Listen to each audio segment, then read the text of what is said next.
नमस्कार विद्यार्थी मित्रांनो, मी डॉक्टर प्राध्यापक श्रीकांत आयनर आपल्या समोर घेऊन आलेलो आहे बायोकेमिस्ट्री आजच्या लेक्चरमध्ये. आवाज येतोय सगळ्यांना? चॅट बॉक्स मध्ये तुमच्या कमेंट टाईप करा. आवाज येत असेल, स्क्रीन स्पष्ट दिसत असेल तर. आवाज येत असेल तर येस टाईप करा. Okay, good afternoon Sheetal. Good afternoon Preeti. Okay, चला तर मग आपण आज स्टार्ट करूया बायोकेमिस्ट्री.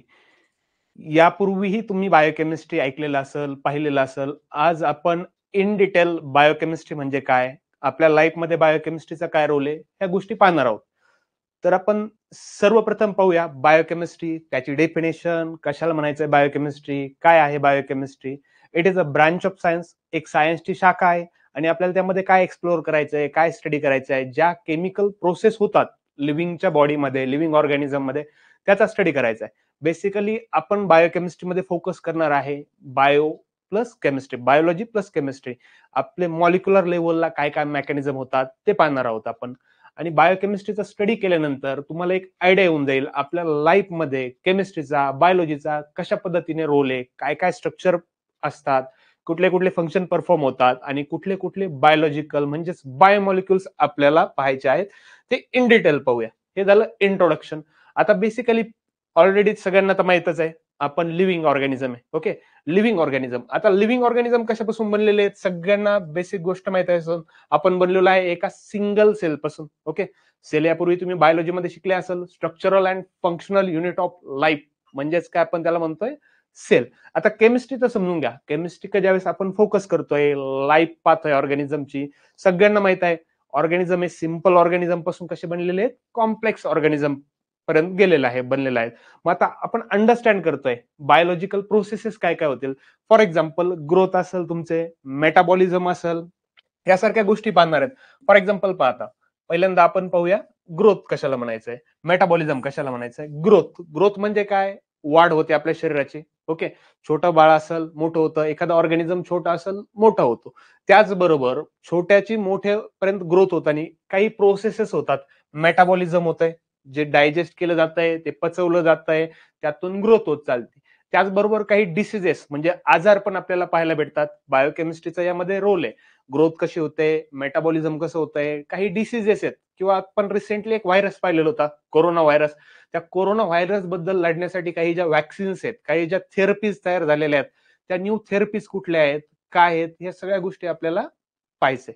तर आता बेसिकली आपण पाहिलंय, ग्रोथ पाहिलंय, मेटाबॉलिझम पाहिलंय, डिसीज पाहिलं आणि याचा बायोकेमिस्ट्रीचा रोल कसा आहे.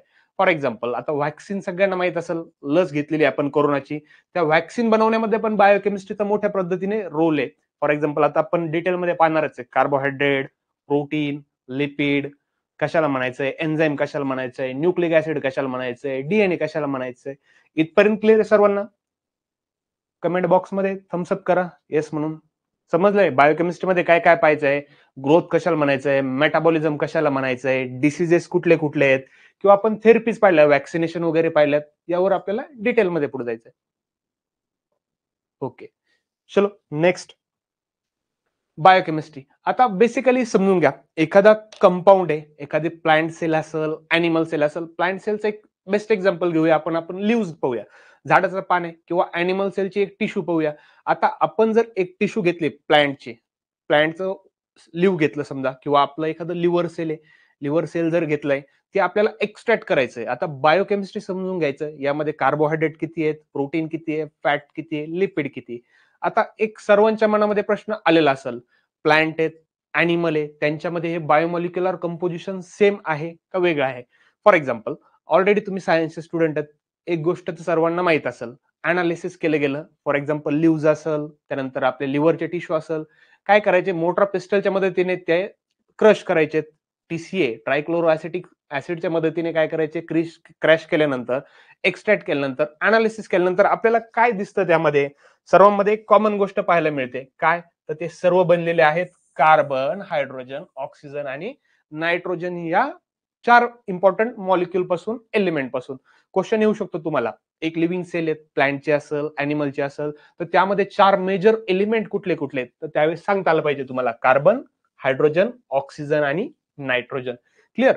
जीच कॉन्स्टिट्यूट 97 to 99% लिव्हिंग बॉडीमध्ये आपल्याला यांचं प्रमाण पाहायला मिळतं. कार्बन असेल, हायड्रोजन असेल, ऑक्सिजन, नायट्रोजन 97 ते 99% आपल्याला काय पाहायला भेटतंय, याचं प्रमाण पाहायला भेटतंय. आता आपण एक पाहून घेऊया, इंटरेस्टिंग टर्म आहे बायोमॉलिक्यूल. मी ऑलरेडी तुम्हाला आयडिया दिलेली आहे, बायोमॉलिक्यूल कशाला म्हणायचंय, काय म्हणायचंय. बायोमॉलिक्यूल असा एक कंपाऊंड म्हणतो, all compounds or chemical molecules present in living cell. एका लिव्हिंग सेलमध्ये जेवढे काही कंपाऊंड्स, केमिकल मॉलिक्युल्स प्रेझेंट आहेत, आपण त्यांना काय म्हणतोय, बायोमॉलिक्युल्स म्हणतोय. बायोमॉलिक्युल्सचा फर्स्ट आपण आजच्या लेक्चरमध्ये 2 बायोमॉलिक्युल्स कव्हर करणार आहेत. फर्स्ट आहे कार्बोहायड्रेट, सेकंड आहे लिपिड, त्याचबरोबर प्रोटीन, न्यूक्लिक ऍसिड, एन्झाईम, हे पण बायोमॉलिक्युल्स आहे.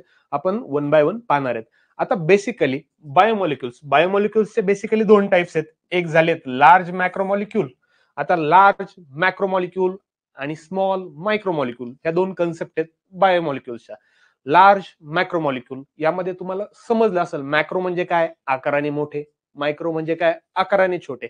आता मॅक्रोमॉलिक्यूल मध्ये बेसिकली आपण हायलाइट करणार आहोत, प्रोटीन आहे, पॉलिसेक्राइड्स आहेत, लिपिड्स आहेत, न्यूक्लिक ऍसिड आहेत.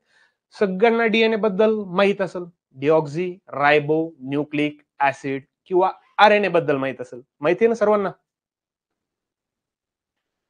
माहित असेल तर डीएनएचा, आरएनएचा लॉंग फॉर्म टाईप करण्याचा प्रयत्न करा. कशाला म्हणायचंय डीएनए, कशाला म्हणायचंय आरएनए. हो, हा पार्ट टेक्निकल असिस्टंट साठीच आहे. एसके आठवतंय काही डीएनए आरएनए बद्दल? नसेल आठवत, ठीक आहे, आपण पाहून घेऊया 1 by 1. आता प्रोटीन आपल्याला हे इन डिटेल पाहायचंय. प्रोटीन कशाला म्हणायचंय, पॉलिसॅकराइड कशाला म्हणायचंय, लिपिड्स कशाला म्हणायचंय, न्यूक्लिक ऍसिड कशाला म्हणायचंय. Okay, Anagha, your right. RNA means ribonucleic acid and DNA means deoxyribonucleic acid. DNA जो आपल्या एका सेलमध्ये प्रेझेंट आहे. हे झाले बेसिक गोष्टी. आता आपण पाहिलंय मॅक्रोमॉलिक्यूल, जे साईजने कसे आहेत, मोठे आहेत. आणि आता मायक्रोमॉलिक्यूल पाहिजे, जे साईजने आपल्याला कसे असतील, छोटे असतील. आता मायक्रोमॉलिक्युल्स छोटे आहेत साईजनी, तर मग ते कुठले कुठले आहेत पाहून घेऊ आपण. प्रायमरी मेटाबोलाइट्स आहेत, सेकंडरी मेटाबोलाइट्स असतील, काही नॅचरल प्रोडक्ट्स आहेत, अमिनो ऍसिड्स आहेत किंवा फॅटी ऍसिड, हे काय झालेत मायक्रोमॉलिक्यूल. 2 गोष्टींमधला फरक कळलाय तुम्हाला. मॅक्रोमॉलिक्यूल कशाला म्हणायचंय, मायक्रोमॉलिक्यूल कशाला म्हणायचंय. मॅक्रो म्हणजे आकाराने मोठे असतील, प्रोटीन, पॉलिसॅकराइड, लिपिड, न्यूक्लिक ऍसिड सारखे. मायक्रो म्हणजे काय, छोटे, जसे सेकंडरी प्रायमरी मेटाबोलाइट्स असतील, आपले काही नॅचरल प्रोडक्ट असतील, जसे की अमिनो ऍसिड झालेत, फॅटी ऍसिड झालेत, हे कसे झालेत, मायक्रोमॉलिक्यूल झालेत. आता ह्या स्लाइड मध्ये एक समजून घ्या, आपण पाहिले बायोकेमिस्ट्रीची डेफिनेशन असेल किंवा 4 एलिमेंट कुठले कुठले आहेत, कार्बन, हायड्रोजन, ऑक्सिजन आणि नायट्रोजन. क्लिअर इथपर्यंत? चला तर मग पुढे पाहूया. आता त्याआधी पुढच्या स्लाइडवर जाण्याच्या आधी एक बेसिक गोष्ट पाहून घेऊ आपण. हे ऑलरेडी तुम्ही बायोलॉजीमध्ये शिकलेले असेल. आपली लिव्हिंग बॉडी आहे कशापासून बनलेली आहे, सेल पासून. सेलची डेफिनेशन येते कोणाला, आठवत आहे सेल कशाला म्हणायचंय, येते कोणाला सेल? बेसिक पाहणार आहेत आपण. बायोमॉलिक्युलचा रोल काय आहे लाईफ मध्ये, आपल्या बॉडीमध्ये बायोमॉलिक्युल्स कुठं प्रेझेंट आहेत, काय फंक्शन परफॉर्म करतात आणि का शिकायचं आपल्याला बायोकेमिस्ट्री. आता बेसिकली आपण पाहून घेऊया सेल. सेल काय, युनिट ऑफ लाईफ, विद्याने उत्तर दिलंय, ठीक आहे. पण बेसिकली सेलला काय म्हणायचंय, structural functional unit of living organism. Cell शिवाय आपण अपूर्ण आहेत. आता फॉर एक्झाम्पल सेलचे तुम्हाला काही प्रकार माहित असतील. एक तर झाला आपला हा सेल, म्हणजे जो आपला स्ट्रक्चरल फंक्शनल युनिट आहे. दुसरा झाला बॅटरीचा सेल. अजून एक झालाय दुकानात लागतो तो सेल. हे झाले सेलचे काही प्रकार, कळलं. बॅटरीचा एक सेल असेल, पण आपल्याला फोकस करायचा आहे आपल्या सेल, युनिट ऑफ लाईफवर. सेलचे 3 प्रकार तर माहित झाले आपल्याला. बॅटरीचा सेल, आपल्याला लाईफ मधला सेल किंवा दुकानात जो लागतो तो सेल. तर आपण जो आपल्या लाईफशी इम्पॉर्टंट सेल आहे त्यावर फोकस करूया. तो म्हणजे आता समजून घ्या सेल. सेलचं काय काय फंक्शन आहे, काय काय फायदे आहेत. आता सेलचा ग्रुप जर एकत्र आला, ग्रुप ऑफ सेल, त्यापासून काय बनतंय, आपल्या टिश्यूज बनतात. समजतंय? Group of cell is called as tissues. Tissues एकत्र आल्या मग खूप साऱ्या टिश्यूज एकत्र येतील. टिश्यूज काय फॉर्म करतील, आपला एक स्पेसिफिक ऑर्गन तयार करतील. ऑर्गन म्हणजे पहा, इंटरनल ऑर्गन असेल, एक्सटर्नल ऑर्गन असेल. ऑर्गनचे काही नाव सांगता येतील तुम्हाला, कुठले कुठले ऑर्गन आहेत, काय काय आहेत. इंटरनल म्हणजे आपल्या शरीराच्या आतमधले, एक्सटर्नल म्हणजे शरीराच्या बाहेरचे. बेसिकली सर्वांनी एक इंटरेस्टिंग सिरियल आहे, सगळ्यांनी पाहिलेलीच असेल असं आपण गृहीत धरू, सीआयडी. त्यामध्ये एक इंटरेस्टिंग कॅरेक्टर आहे डॉक्टर साळुंके. ओके, आता डॉक्टर साळुंके यांनी काय केलं, तर फॉर एक्झाम्पल एखाद्या ठिकाणी चोरी झाली, खून झाला, मर्डर झाला किंवा काही क्राईम झाला, त्यावेळेस डॉक्टर साळुंके येतात. त्यांच्या त्या भिंगा असेल त्यातून पाहतात, काय पाहतात ते? सोनं कोणी ठेवलंय कुठं, चांदी कुठं लपवलेली, बरोबर ना? हेच पाहत असतील ना डॉक्टर साळुंके? तर नाही. तर डॉक्टर साळुंके काय पाहतात? कोणाचा हेअर सॅम्पल पडलेला आहे का कुठं? कोणाचा ब्लड सॅम्पल आहे का? कोणाचा स्किनचा सॅम्पल आहे का? का? तर त्यांना अनालाइज करायचंय. त्या सेलमध्ये काय प्रेझेंट आहे? डीएनए म्हणजे काय? त्या डीएनए वरून आपण इन्फॉर्मेशन कशी काढणार आहे? आता इथपर्यंत पाहिलं आपण सेल. खूप साऱ्या सेल्स एकत्र येतील. सेलपासून काय बनल्यात? टिश्यूज बनल्यात. टिश्यूज पासून आपले ऑर्गन बनतील. मग आता बऱ्याच जणांनी तुमच्यापैकी कमेंटमध्ये उत्तर दिलंय. वैष्णवी सांगितलंय लिव्हर असल, हर्ट असल, त्यानंतर आरतीने सांगितलं लिव्हर आहे, स्टमक आहे. ओके, फॉर एक्झाम्पल ऑर्गन आहेत. आता ऑर्गन तयार झाल्यामध्ये पहा, आपला मेन ऑर्गन आलाय, आपला कंट्रोल करतो बॉडीला, ब्रेन. ओके, ब्रेन आहे, कवटीमध्ये आपल्या स्कलमध्ये प्रेझेंट आहे. असे वेगवेगळे ऑर्गन आहे, किडनी असल, लिव्हर असल, किडनी, लिव्हर हे ऑर्गन आहेत. हे कशापासून तयार झालेत? खूप साऱ्या सेल्स एकत्र आल्यात, सेल्स पासून टिश्यूज बनलेत, टिश्यूज पासून ऑर्गन तयार झाले. मग यासारखे खूप सारे ऑर्गन एकत्र येतील, एक फंक्शन परफॉर्म करतील आणि ते काय बनवतील? एक ऑर्गन सिस्टीम बनवतील. ऑलरेडी बायोलॉजीमध्ये तुम्ही शिकलेले असाल, वेगवेगळ्या ऑर्गन सिस्टीम आहेत. त्यातील एक सर्वांची आवडती म्हणजे डायजेस्टिव्ह सिस्टीम. आठवतंय डायजेस्टिव्ह सिस्टीम? डायजेस्टिव्ह सिस्टीम मध्ये कुठले कुठले पार्ट आहेत? काय आहे डायजेस्टिव्ह सिस्टीमचं फंक्शन? हे लेक्चर शंकर एफडीए साठी आहे आणि आपण आज पाहतोय बायोकेमिस्ट्री रिव्हिजन लेक्चर आहे गट ब साठी.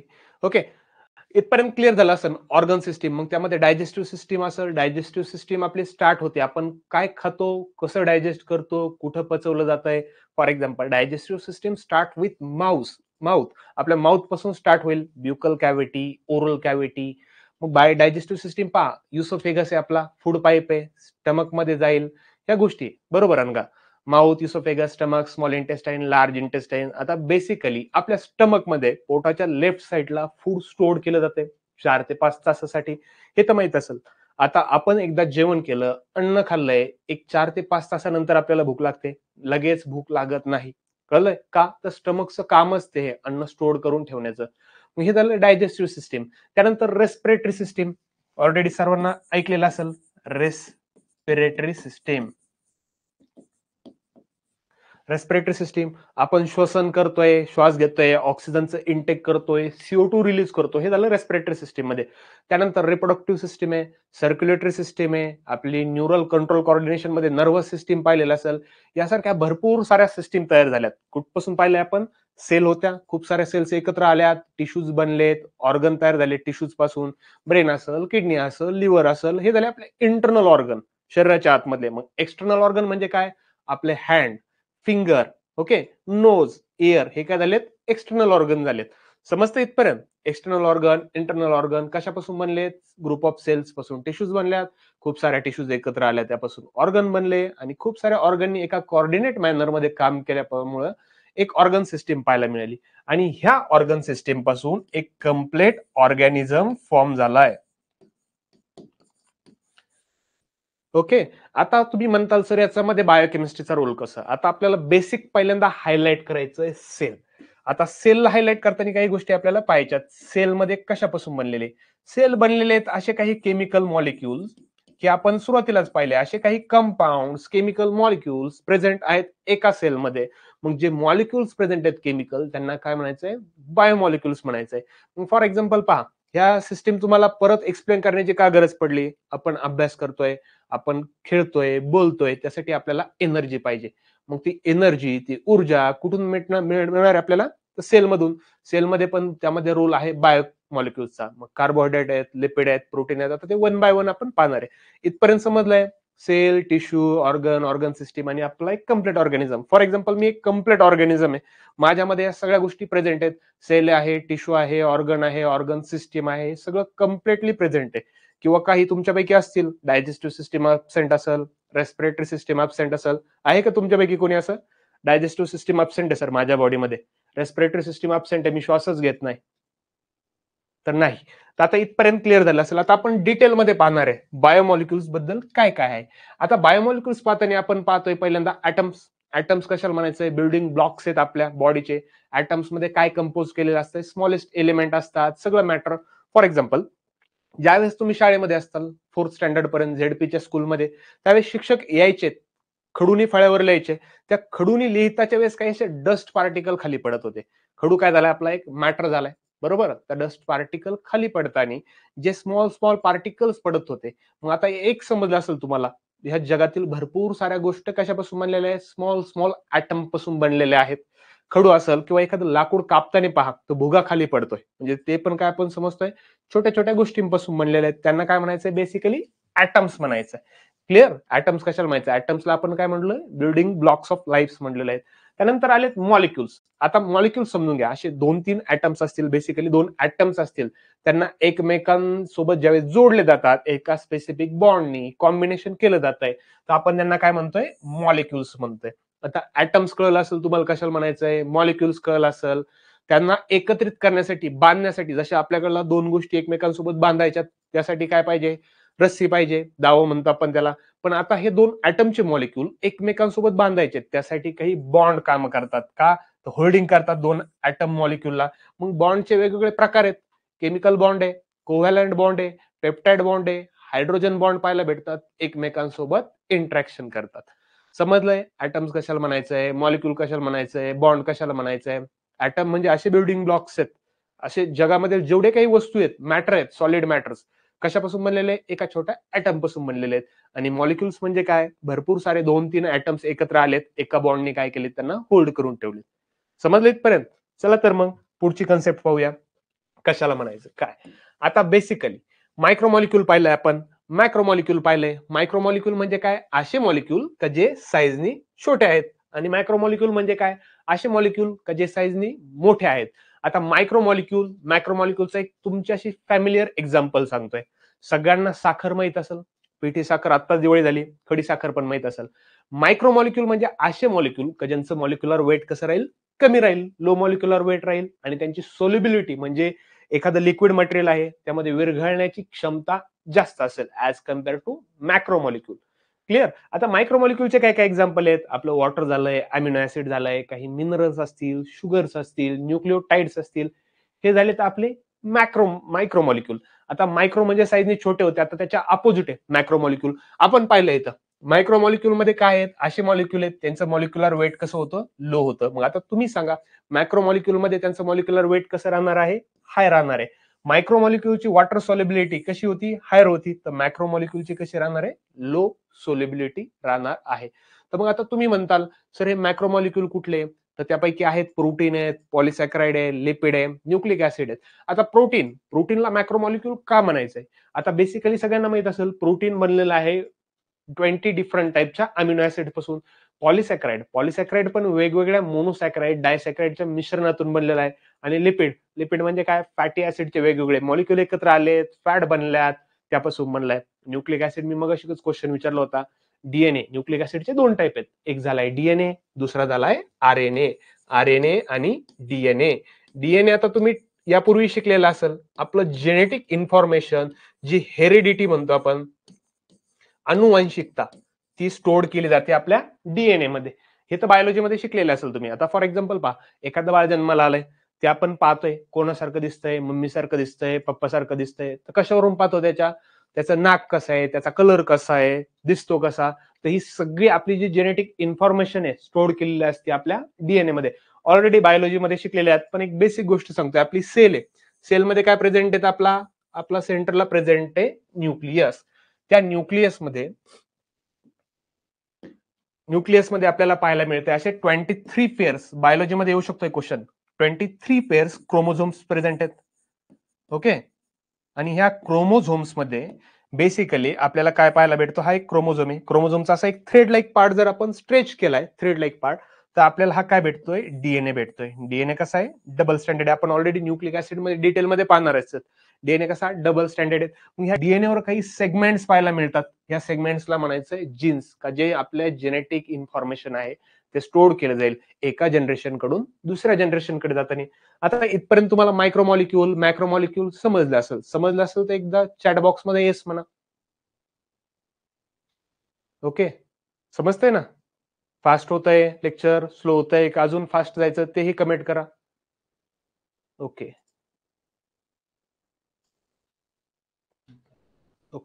चला तर मग पुढची कन्सेप्ट पाहूया आपण. बायोमॉलिक्युल्स म्हणजे काय किंवा कशाला काय म्हणायचंय? आता फॉर एक्झाम्पल मॅक्रोमॉलिक्युलचे बेसिकली 3 टाइप्स आहेत. प्रोटीन्स असतील, आपले पॉलिसॅकराइड्स असतील किंवा न्यूक्लिक ऍसिड असेल, एक्सेप्ट लिपिड. का? तर लिपिड आपल्या बॉडीमध्ये आपण एक्सटर्नली घेतोय, बॉडीमध्ये प्रेझेंट नाही. चरबी जी म्हणतो आपण फॅट, ती आपल्या बॉडीमध्ये प्रेझेंट नाही. तर आपण काय करतोय? बाहेरून त्याला कन्झ्युम करतोय. त्यामुळे 3 मॅक्रोमॉलिक्युलचे प्रकार आपल्याला बेसिकली पाहायला भेटतात. लास्ट स्लाइडमध्ये आपण पाहिलेत. प्रोटीन पाहिलाय, पॉलिसेक्राइड पाहिलाय, न्यूक्लिक ऍसिड पाहिलाय, लिपिड फाउंड होत नाही, तर आपण काय करतोय? एक्सटर्नली घेतोय. आता मॅक्रोमॉलिक्युल कशाला म्हणायचंय? पॉलिमरायझेशन झालेलं आहे, मोनोमर्स, भरपूर सारे मोनोमर्स एकत्र आलेत, त्यापासून पॉलिमर्स तयार झालेत, मग त्यापासून काय तयार झालेत? मॅक्रोमॉलिक्युल. बेसिकली मॅक्रोमॉलिक्युल आणि मायक्रोमॉलिक्युल, परत कन्सेप्ट क्लिअर करताना एक गोष्ट समजून घ्या. आपल्या घरामध्ये खडी साखर आहे, देवाला आपण प्रसाद वाहतोय, त्या खडी साखरेचे छोटे छोटे जर तुकडे केले, पावडर केली, तर आपल्याला काय तयार होते? पिठी साखर. मग ती पिठी साखर म्हणजे काय झाली? आपली मायक्रोमॉलिक्युल झाला, आणि ती खडी साखर म्हणजे काय? मॅक्रोमॉलिक्युल झाले. क्लिअर इथपर्यंत? आता केमिस्ट्रीच्या भाषेमध्ये बायोमॉलिक्युलचे बेसिकली 2 कॅटेगरीमध्ये कॅटेगराईज केलेले दिसतील. एक झालाय इनऑर्गॅनिक आणि दुसरा झालाय ऑर्गॅनिक. आता इनऑर्गॅनिक बायोमॉलिक्युल्स मध्ये बेसिकली पहा, मिनरल्स असतील, गॅसेस असेल, वॉटर असेल, त्यांना इन्क्लूड केलेलं आहे. आता मिनरल्स कुठून भेटतात? फॉर एक्झाम्पल प्लांट, झाड सगळ्यांना माहित असेल. ओके, झाडं पहा, त्याचे रूट्स असतील प्लांटचे, ते काय करतात? ऍब्झॉर्ब करतात, मटेरियल इनटेक करतात. कुठून? त्या सॉइल मधून. मग त्या पाण्याबरोबर काय येतात? मिनरल्स येतात. आता गॅसेस तर ऑलरेडी सर्वांना माहित असेल. आपल्या ऍटमॉस्फिअर मध्ये डिफरंट टाईपचे वेगवेगळे गॅसेस आहेत. फॉर एक्झाम्पल आपल्या सगळ्यांचा हवा हवासा वाटणारा ऑक्सिजन. ओके, त्यानंतर आपल्याला सर्वांना नकोशी असणारा कार्बन डायऑक्साईड, हा पण एक आपल्या ऍटमॉस्फिअरचा पार्ट आहे. त्याबरोबर नायट्रोजन पण आपल्या वातावरणामध्ये, बायोलॉजीमध्ये येऊ शकतो तुम्हाला क्वेश्चन. वातावरणामध्ये 78% नायट्रोजन पाहायला मिळतोय. हे झालेत काही इनऑर्गॅनिक बायोमॉलिक्युल. आता ऑर्गॅनिक बायोमॉलिक्युल्स आपण समजून घेऊया. आता यावरच आपलं लेक्चर चालणार आहे. कार्बोहायड्रेट कशाला म्हणायचंय? फॅट्स कशाला म्हणायचंय? फॅट्सचं आपण खूप सारे फॅट्स एकत्र केल्या तर आपल्याला काय मिळणार आहे? लिपिड्स मिळणार आहे. प्रोटीन्स पाहणार आहोत, न्यूक्लिक ऍसिड पाहणार आहोत, आणि काही विटॅमिन्स पाहणार आहोत. का जे विटॅमिन्सची जर डिफिशियन्सी असेल तर कुठला आपल्याला डिसऑर्डर होईल, काय होईल, त्या सगळ्या गोष्टी आपण पाहणार आहोत. आता बेसिकली आता आपण पाहूया प्रोटीन्स म्हणजे काय. Proteins it is a called as heteropolymer. आता इथं 2 कन्सेप्ट आहेत, होमोपॉलिमर आणि हेट्रोपॉलिमर. प्रोटीन मध्ये ऑलरेडी आपण पाहणार आहोत. होमोपॉलिमर म्हणजे काय? असे प्रोटीन जर ते एकाच अमिनो ऍसिड पासून, आधी प्रोटीन समजून घ्या. प्रोटीन म्हणजे काय? असा एक बायोमॉलिक्युल्स आहे, आपण आपल्या डाएट मधून आपल्या बॉडीमध्ये इनटेक करतो, आणि प्रोटीन मॉलिक्युल्स जर ब्रेकडाऊन झालं, आपल्याला काय मिळते? एनर्जी मिळते. आता 2 कन्सेप्ट आहेत तिथं, होमोपॉलिमर, हेट्रोपॉलिमर. होमोपॉलिमर समजून घ्या. होमोपॉलिमर कशाला म्हणायचे? जर प्रोटीन मॉलिक्युल एकाच अमिनो ऍसिड पासून बनलेला असता, आता बेसिकली प्रोटीन मध्ये पाहणारच आहोत आपण, एक प्रोटीन मॉलिक्युल वेगवेगळ्या 20 अमिनो ऍसिड पासून बनलेला आहे, आणि त्यामुळे त्याला काय म्हणायचंय? हेट्रोपॉलिमर म्हणायचंय. होमोपॉलिमर कधी म्हणलो असतो आपण? एकच अमिनो ऍसिड आहे, लायसिन लायसिन लायसिन, 20 लायसिन जोडलेत, एक प्रोटीनचा बंद मॉलिक्युल तयार झाला, मग आपण त्याला म्हणलो असतो होमोपॉलिमर. पण protein it is a heteropolymer. Protein काय आहेत? हेट्रोपॉलिमर आहेत. प्रोटीन प्रेझेंट आहेत आपल्या बॉडीमध्ये, वेगवेगळ्या सेल्युलर फंक्शन्स परफॉर्म करतात, जसे की ऑल प्रोटीन्स आर एन्झाईम. हे परत आपण डिटेलमध्ये पाहणार आहेत. एन्झाईम मध्ये सगळे प्रोटीन काय आहेत? एन्झाईम आहेत. आणि एन्झाईम काय? एक बायो कॅटलिस्ट असेल. केमिस्ट्रीमध्ये शिकलेले असेल तुम्ही कॅटलिस्ट. कॅटलिस्ट म्हणजे काय रे? असा एक सबस्टन्स का जो रिएक्शन मध्ये पार्टिसिपेट करतोय, रिएक्शनचा स्पीड वाढवतोय, पण रिएक्शनच्या फायनल प्रोडक्ट मध्ये चेंज होऊ देत नाही. मग आपण एन्झाईम पाहणार आहोत. एन्झाईम पण काय आहे? It is a biocatalyst. एक बायोकॅटलिस्ट आहे, रिएक्शन मध्ये पार्टिसिपेट करल, रिएक्शनचा स्पीड वाढवल, पण फायनल प्रोडक्ट मध्ये चेंज होऊ देणार नाही. मग आता पाहिलं आपण ऑल प्रोटीन्स आर एन्झाईम्स. त्याचबरोबर काही काही प्रोटीन्स जे आहेत अँटीबॉडीजचं पण बॉडीमध्ये आपल्या काम करतील. काही रिसेप्टर आहेत. फॉर एक्झाम्पल पहा, एखादी आपली सेल आहे, सेलमध्ये काही मटेरियल आपल्याला एखाद्या घरामध्ये, एखाद्या रूम मध्ये जायचंय, तर आपण कुठून भिंतीतून जाऊ शकत नाही, तर दरवाजा पाहिजे असतो, खिडकीतून आपण मटेरियल एक्सचेंज करतो. तसं सेलला जर मटेरियल एक्सचेंज करायचं म्हणजे तर त्या ठिकाणी काय प्रेझेंट आहेत? असे रिसेप्टर प्रेझेंट आहेत. काही प्रोटीन हे सेल मेम्ब्रेनवर जोडलेले असतील, रिसेप्टरचं काम करतील. म्हणजे जसं आपला विंडोज आहे, डोर आहे, त्याचं मटेरियल एक्सचेंज करण्यासाठी पण काही प्रोटीन काम करतील. आणि हार्मोन्स म्हणून पण काही प्रोटीन आपल्याला पाहायचे आहेत. कुठले कुठले प्रोटीन? हे बेसिक गोष्टी आहेत, पाहणार आहेत. काही स्ट्रक्चरल प्रोटीन प्रेझेंट आहेत, किंवा मी आता मागच्या स्लाइडमध्ये सांगितल्याप्रमाणे न्यूक्लिक ऍसिड असेल, डीएनए असेल, आरएनए आहेत, न्यूक्लिओटाइड पासून बनलेले आहेत, न्यूक्लिओसाइड पासून बनलेले आहेत. या बेसिक गोष्टी पण आपण ह्या लेक्चर सिरीज मध्ये पाहणार आहोत. इथपर्यंत समजलंय? लिपिड कशाला म्हणायचंय? इनऑर्गॅनिक मॉलिक्युल कुठले कुठले, ऑर्गॅनिक मॉलिक्युल कुठले आहेत, होमोपॉलिमर मधला फरक, कॅटलिस्ट म्हणजे काय, हेट्रोपॉलिमर्स म्हणजे काय, किंवा प्रोटीन्स आहेत कुठले कुठले फंक्शन परफॉर्म करतील, एन्झाईमचा रोल काय आहे, अँटीबॉडीज कशाला म्हणायचं आहे, रिसेप्टर कशाला म्हणायचं आहे, सेल्सवर प्रेझेंट असतील, मटेरियल एक्सचेंज करण्यासाठी काय करतील, कामं येतील, किंवा हार्मोन्स म्हणून पण काही कामं करतील. आता नेक्स्ट पॉईंट पाहूया आपण. इथपर्यंत क्लिअर झालं असेल तर एकदा स्लाइड पाहून घ्या तुम्ही. ऑलरेडी ऑलरेडी या गोष्टीबद्दल आपण तर बोललेलो आहे, बरोबर. आता बायोमॉलिक्युल्स मध्ये आता सुरुवात करतोय आपण. कार्बोहायड्रेट असतील, लिपिड्स असतील, प्रोटीन्स असतील, न्यूक्लिक ऍसिड असतील. आता फक्त लेक्चर ऐकूच नका, थोडं अटेंटिव्ह पण राहा. काही संभाव्य प्रश्नाची पण आपण चालू लेक्चरलाच तयारी करणार आहोत. जसं की आता कार्बोहायड्रेट मध्ये पाहणार आहेत आपण, शुगर आहे, स्टार्च आहे, या सगळ्या गोष्टी आहेत. त्या जर ब्रेकडाऊन झाल्या तर आपल्याला काय मिळणार आहे, एनर्जी मिळणार आहे, स्ट्रक्चरल सपोर्ट भेटणार आहे बॉडीला. आता बेसिकली तुम्ही कुठलाही फूड स्टफ खा, एखादा अन्न पदार्थ खा, भाकरीचा तुकडा असेल, चपातीचा तुकडा असेल, खाल्ल्यानंतर आपल्याला त्याची टेस्ट स्वीट लागते, गोड लागते. इथपर्यंत तर क्लिअर आहे. म्हणजे तुम्हाला काय समजतंय, प्रत्येक गोष्टीमध्ये काय प्रेझेंट आहे, तर ग्लुकोज प्रेझेंट आहे. कार्बोहायड्रेटमध्ये आपण इन डिटेलमध्ये पाहणारच आहोत या गोष्टी. त्यानंतर लिपिड आहे, लिपिडमध्ये फॅट्स आहेत, ऑइल आहे. जर फॅट ऑइलला आपण जर काय केलंय, ब्रेक केलं, तर आपल्याला काय भेटते, एनर्जी भेटते आपल्याला, किंवा काही हार्मोन्स भेटतात. त्यानंतर प्रोटीनचं आत्ताच सांगितलं मी, एन्झाईम्स म्हणून काम करतील, काही स्ट्रक्चरल कंपोनंट म्हणून काम करतील, हार्मोन असेल, अँटीबॉडीज असेल, आणि वाईड रेंजमध्ये आपल्या बॉडीमध्ये काय असतील जे फंक्शन आहेत ते परफॉर्म करतील. नेक्स्ट आहे न्यूक्लिक ऍसिड, त्यानंतर राहील एन्झाईम. न्यूक्लिक ऍसिड मध्ये पण समजून घ्या, डीएनए, आरएनए, मी मागच्या स्लाइड मध्ये पण सांगितलंय, स्टोअर करतील आपली जेनेटिक इन्फॉर्मेशन. म्हणजे पहा, एखादं बाळ जन्माला येतंय, ते थोडेफार गुण आई वडिलांसारखे असतात, तर ते कशामध्ये स्टोअर केलेलं असते, आपल्या डीएनए मध्ये. डीएनए मध्ये पण कुठं आपण पाहिलंय, डीएनए कुठं प्रेझेंट आहे, सेलमध्ये. सेलमध्ये 23 पेअर्स प्रेझेंट आहेत क्रोमोझोमच्या. एक क्रोमोझोमचा असा आपला एखादा जुना शर्ट असतो, त्याचा एक धागा निघतो. हा जर धागा स्ट्रेच केला तर आपल्याला काय भेटलेला आहे, डीएनए भेटलेला आहे. आणि ह्या डीएनए वर जे जीन्स प्रेझेंट आहेत त्यामध्ये काय प्रेझेंट आहे, आपली जेनेटिक इन्फॉर्मेशन स्टोअर केलेली आहे. आता इथपर्यंत क्लिअर झालं असेल. वन बाय वन आपण पाहून घेऊया. पॉलिसॅक्राइड कशाला म्हणायचं हे बेसिक आहे. म्हणजे ज्यावेळेस कार्बोहायड्रेट चालू होईल त्यावेळेस आपण इन डिटेलमध्ये पाहणार आहे. पॉलिसॅक्राइड असं कंपोनंट प्रेझेंट आहे, सेल वॉल मध्ये प्रेझेंट आहेत. फॉर एक्झाम्पल, एक गोष्ट सगळ्यांनी नोटीस केली असेल, झाड असं म्हणतो आपण, प्लांट, एखादं झाड तोडलं, पाण्यामध्ये टाकलं तर ते पाण्यावर तरंगतं.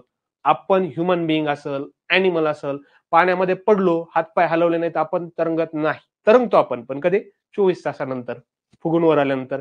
पण एक नोटीस केलेलं असेल, प्लांट आहे, झाड जर पाण्यामध्ये तोडून टाकलं तर पाण्यावर तरंगतं. का तरंगतं ते एक गोष्ट समजून घ्या. किंवा इथं तुम्हाला एक सेल वॉल म्हणून एक शब्द आलेला आहे, कधी कधी नोटीस केलेला असेल. झाड मोडताना आवाज येतो, मोठा वादळ चालू झालंय, वारा चालू झालाय, एखादं झाड मोडतंय, कडकड असा आवाज येतो, येतोय की नाही. तर काय येतो आवाज, किंवा आपला एखादा जर हार्ट फ्रॅक्चर झाला, बोन फ्रॅक्चर झालं, हात फ्रॅक्चर झाला तरी आपल्याला कळत नाही, कधी कळतं आपल्याला, सूज आल्यानंतर. मग अशी एक सेल प्रेझेंट आहे प्लांटमध्ये. या सेलला काय, एक लेअर प्रेझेंट आहे, त्याला काय म्हणायचंय, cell membrane. Cell membrane present आहे फक्त प्लांटमध्ये, अॅनिमल मध्ये ऍबसेंट आहे. आणि हा सेल मेम्ब्रेन ज्यावेळेस प्लांटमध्ये प्रेझेंट आहे त्यावेळेस काय होतं, हे प्लांटचे जे सेल्स आहेत एकमेकाला जोडताना असा थोडा गॅप क्रिएट करतात. आणि ह्या गॅपमध्ये काय प्रेझेंट आहेत, एअर व्हॅक्यूल, असं थोडी हवा प्रेझेंट असते. आणि ह्या एअर व्हॅक्यूलमुळं ह्या प्लांटच्या सेल काय होतात, त्या पाण्यावर आपल्याला तरंगताना दिसतात. समजलंय, हा झाला आपला एक एअर व्हॅक्यूल. त्यामुळे पाण्यावर तरंगतात, आपण पाण्यावर तरंगत नाही. आणि सेल वॉल प्रेझेंट आहेत प्लांटमुळं, त्यामुळेच काय होतंय, आपल्याला ज्यावेळेस एखादं प्लांट मोडतंय त्यावेळेस काय पाहायला मिळतोय, आवाज आलेला दिसतोय. समजलं इथपर्यंत सर्वांना. आता समजून घेऊया पॉलिसॅक्राइड. पॉलिसॅक्राइड काय करतील, स्टोरेज करतील. आता पॉलिसॅक्राइड एक कार्बोहायड्रेटचं टाईप आहे, बरोबर. आता आपण पाहिलंय प्लांटच्या सेल वॉल मध्ये प्रेझेंट आहेत. फंगाई, जी बुरशी म्हणतो आपण त्याला, त्यामध्ये पण प्रेझेंट आहेत. किंवा जे अर्थोपोड्स नावाचा एक आपला प्राणी वर्ग आहे, त्याचे जे एक्झोस्केलेटन म्हणतो, कॉक्रोच सगळ्यांनी पाहिलेला असेल, मुलींचा तर फेवरेट इन्सेक्ट आहे, कीटक आहे, बरोबर की नाही. तर मग आता समजून घ्या, ते कॉक्रोचची जी वरचं कोटिंग आहे, स्किन लेअर आहे, त्यामध्ये काय प्रेझेंट आहे, आपलं पॉलिसॅक्राइड कोट प्रेझेंट आहे. पॉलिसॅक्राइड कोटचं समजून घ्या, काय काय त्याच्यामध्ये काय काय प्रेझेंट आहे. एक क्वेश्चन येऊ शकतो तुम्हाला, आपण तर कार्बोहायड्रेट मध्ये पाहणारच आहोत, स्टार्च आणि ग्लायकोजन. आता एनर्जी स्टोअर केली जाते आपल्या बॉडीमध्ये, बरोबर आहे की नाही. प्लांटमध्ये स्टोअर केली जाईल स्टार्चच्या फॉर्म मध्ये, तर अॅनिमलच्या बॉडीमध्ये कशाच्या, ग्लायकोजनच्या फॉर्म मध्ये एनर्जी कार्बोहायड्रेटच्या मदतीने स्टोअर केली जाईल. बेसिकली एक लिव्हिंग बॉडी जर आपण पाहिली, 5000 डिफरंट केमिकल्स पासून बनलेली, 5000 वेगवेगळे केमिकल्स आलेत, त्यातून काय बनली, एक लिव्हिंग सजीवाची बॉडी बनली. समजले इथपर्यंत. फेवरेट नाही सर कॉक्रोच, रुपेंद्र, ओके. चला तर नेक्स्ट पाहूया आपण पुढची कन्सेप्ट काय. स्ट्रक्चर, फंक्शन काय काय असतात सेल कॉन्स्टिट्यूएंटचे आणि आपण त्याचे अरेंजमेंट कशी आहेत, त्याच्या प्रॉपर्टी कशा आहेत आपण पाहूया. बेसिकली जर आपण एक सेल जर पाहिली लिव्हिंग सेल, तर एका लिव्हिंग सेलचं जर अनालिसिस केलं आपण तर आपल्याला काय आढळतंय, एक लिव्हिंग सेल जवळजवळ जर अनालिसिस केली बायोकेमिस्ट्रीच्या मदतीने 70 ते 90% त्यामध्ये काय आढळतंय, पाणी आढळतंय. वॉटर म्हणतो आपण त्याला, केमिस्ट्रीच्या भाषेमध्ये H2O म्हणतो. आता वॉटरवरून आठवलंय, समर डेज मध्ये एक टर्म येते आपल्याला, डिहायड्रेशन. माहिती कोणाला डिहायड्रेशन बद्दल? माहित असेल तर कमेंट बॉक्स मध्ये एक्स म्हणा, नाहीतर नो म्हणा. डिहायड्रेशन आवाज येतोय सर्वांना? डिहायड्रेशन माहिती आहे कोणाला? बायोमॉलिक्युल्सचा त्यामध्ये रोल आहे. ओके, तर आपण पाहणार आहोत आज डिहायड्रेशन म्हणजे काय. उन्हाळ्याच्या दिवसामध्ये आपण पाहिलेलं असेल सनस्ट्रोक, उष्माघातामुळे ह्या व्यक्तीचा मृत्यू झाला आहे, त्या व्यक्तीचा मृत्यू झाला आहे.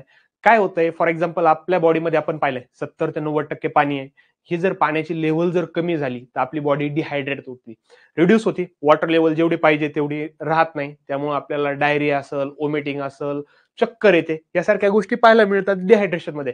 मग इथं तुम्हाला समजलं असेल पाणीला आपण जीवन का म्हणतो, जल हे तो कल है. मग पाण्याचं प्रमाण किती एका लिव्हिंग सेलमध्ये? सिंपल अशा आपण पहा, सेल बायोलॉजी मध्ये शिकलेलं असेल तुम्ही, unicellular, multicellular organism.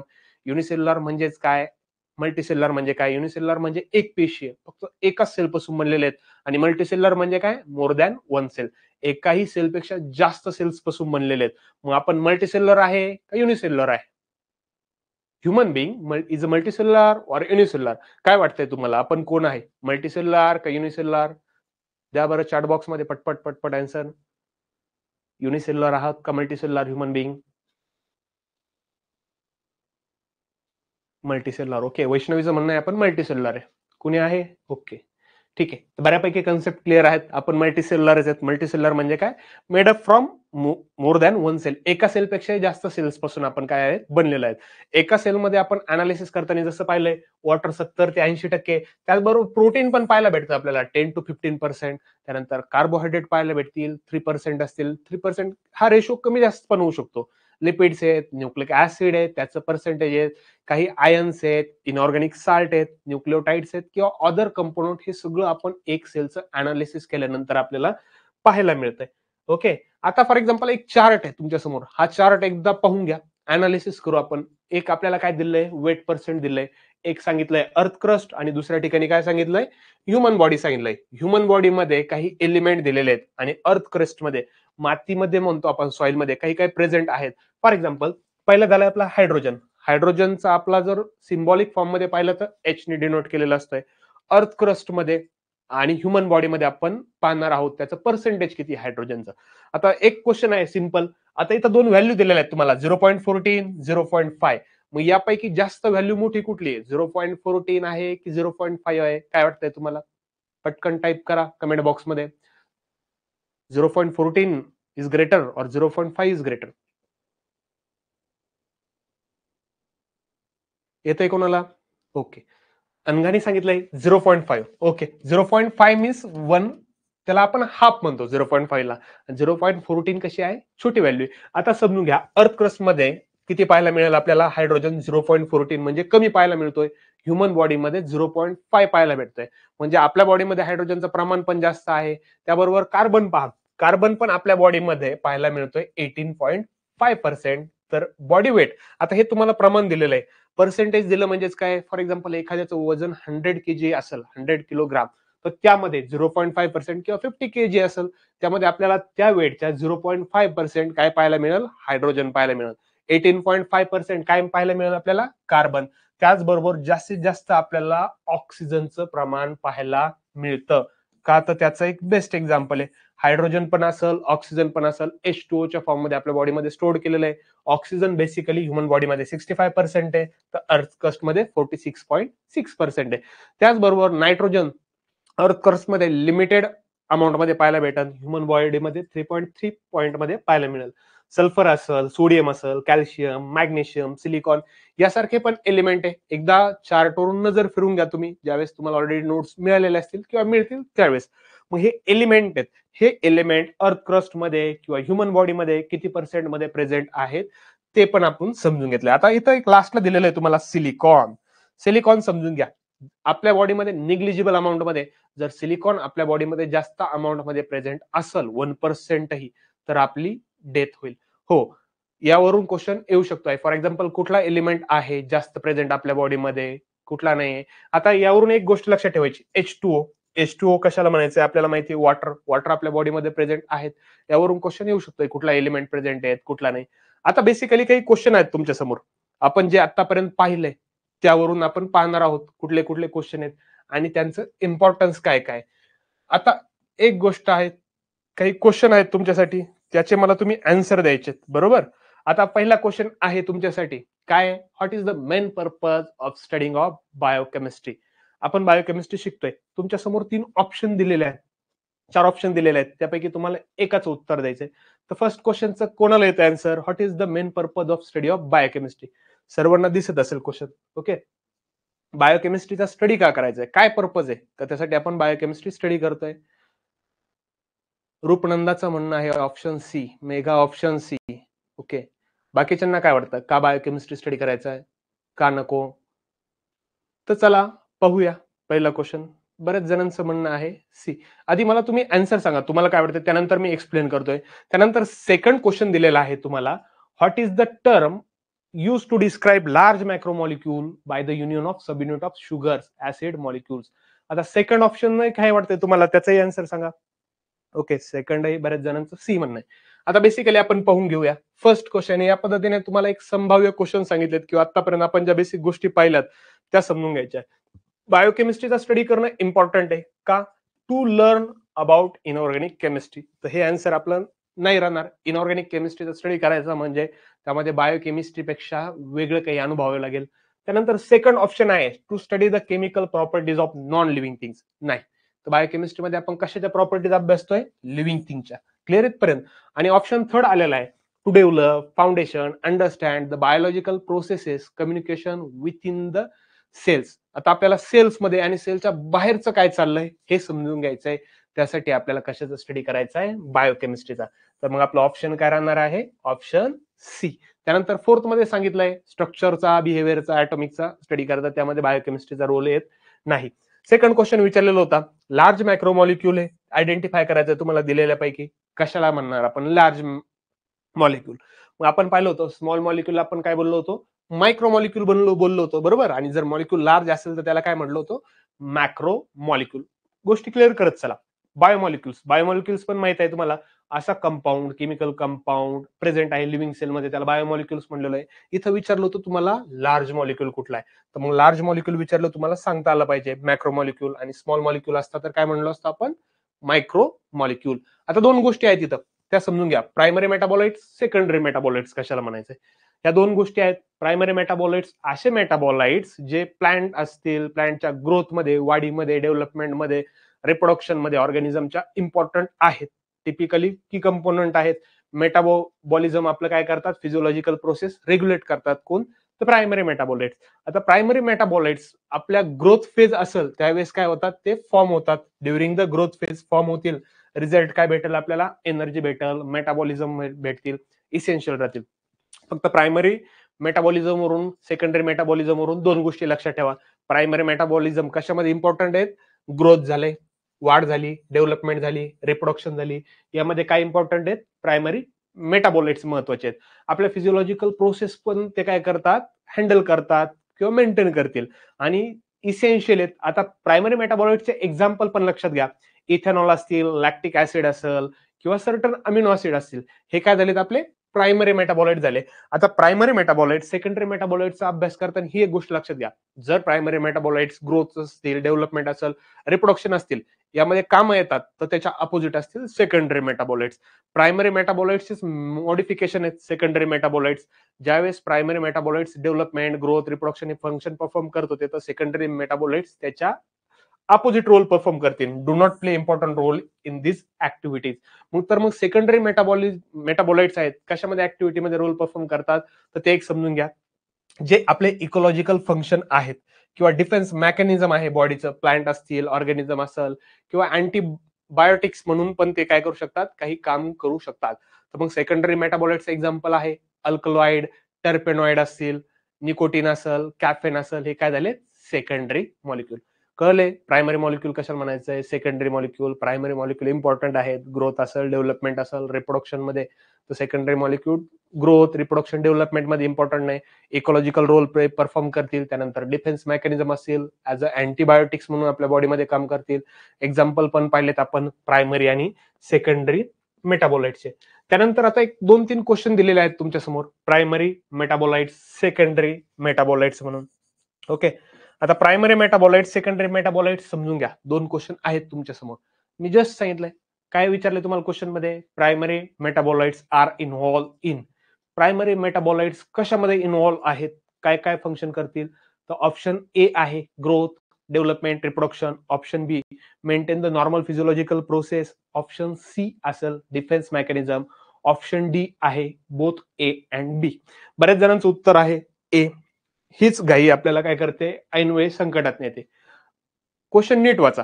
Primary metabolites, secondary metabolites involve आहेत. मी आत्ताच सांगितलं ना, ग्रोथ मध्ये असेल, डेव्हलपमेंट मध्ये असेल, रिप्रोडक्शन मध्ये असेल. त्याचबरोबर आपले काही फिजिओलॉजिकल प्रोसेसेस ज्या आहेत त्या पण मेंटेन करण्याचं काम कोण करतात, प्रायमरी मेटाबोलाइट्स. तर ऑप्शन मध्ये तुम्ही वाचलंय ए, लगेच टिक केलंय, पुढचं वाचण्याची तसदी सुद्धा घेतलेली नाही. ऑप्शन मध्ये ऑलरेडी 2 गोष्टी मेन्शन आहेत का ज्या प्रायमरी मेटाबोलाइट्स बरोबर सांगितलेल्या आहेत.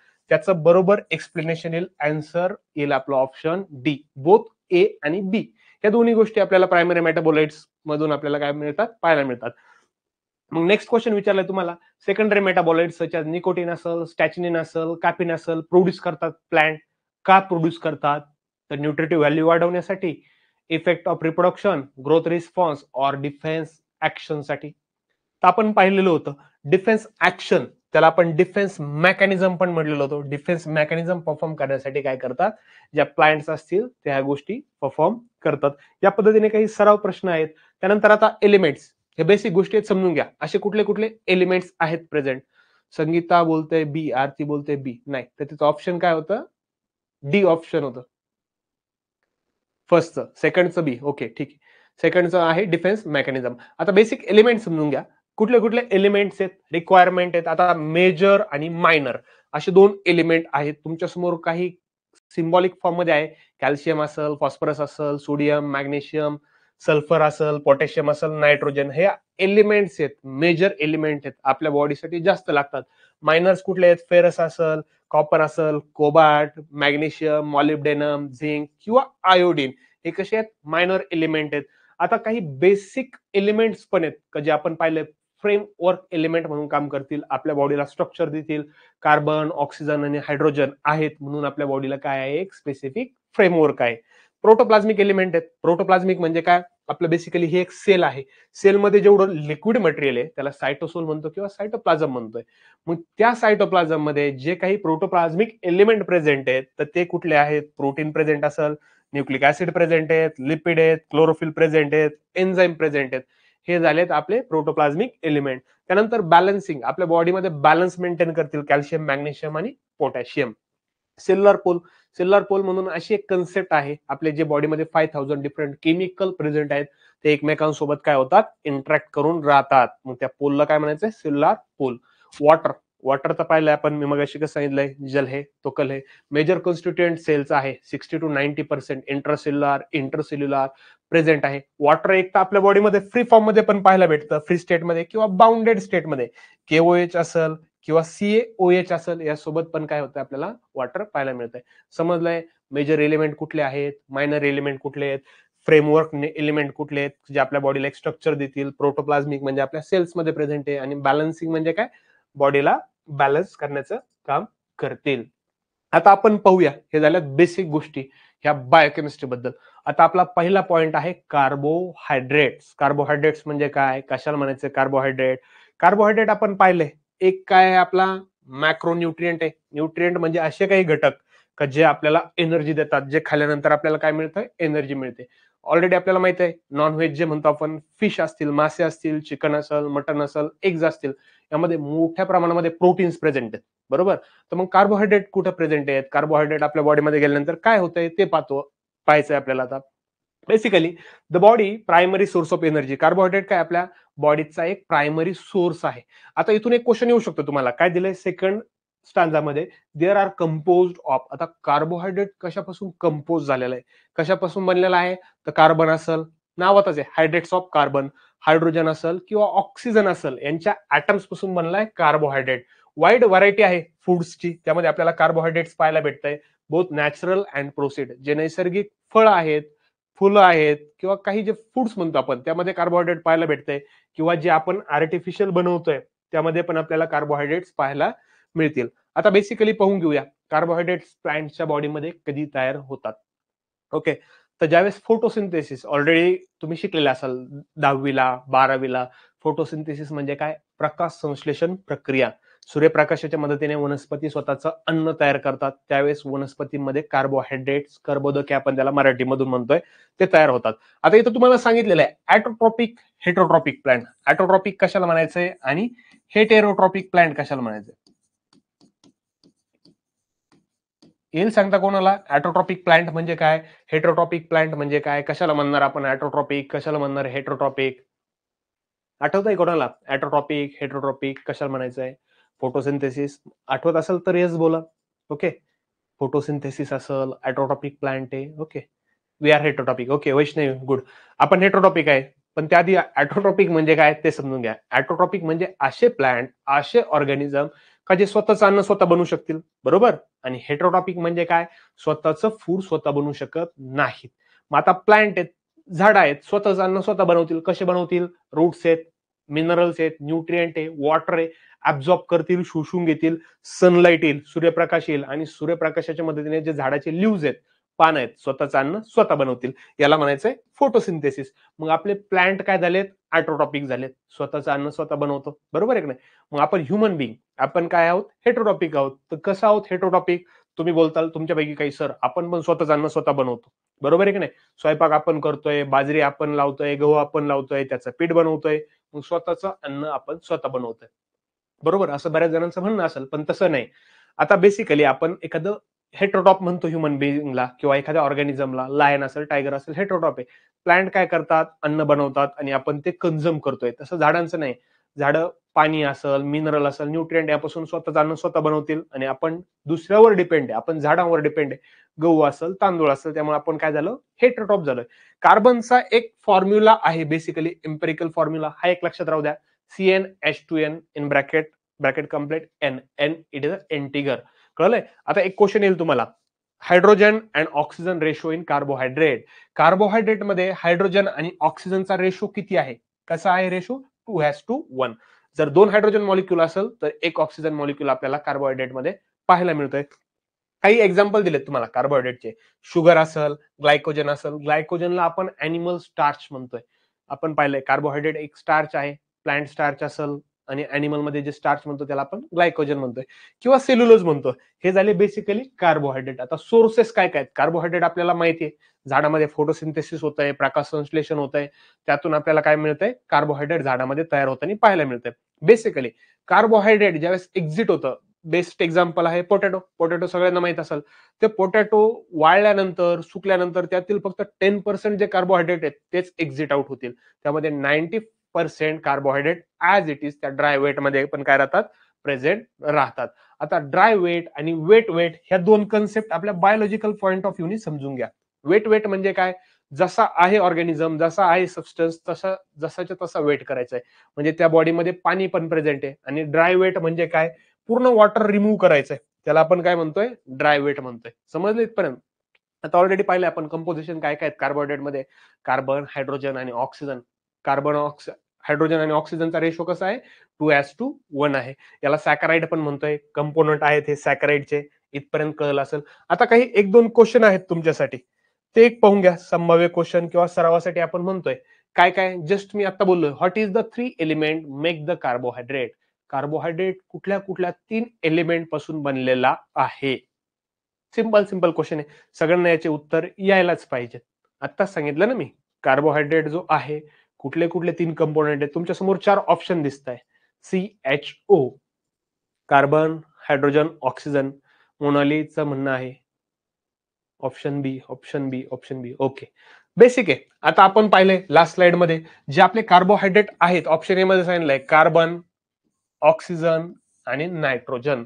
नायट्रोजनचा आपण उल्लेखही केलेला नाही, त्यामुळे हे ऑप्शन काय होतंय, डायरेक्टली कट होतंय. त्यानंतर आपण एक लक्षात घ्या, CHO ह्या गोष्टी लक्षात ठेवायच्या. सी म्हणजे C for carbon, H for hydrogen, O for oxygen.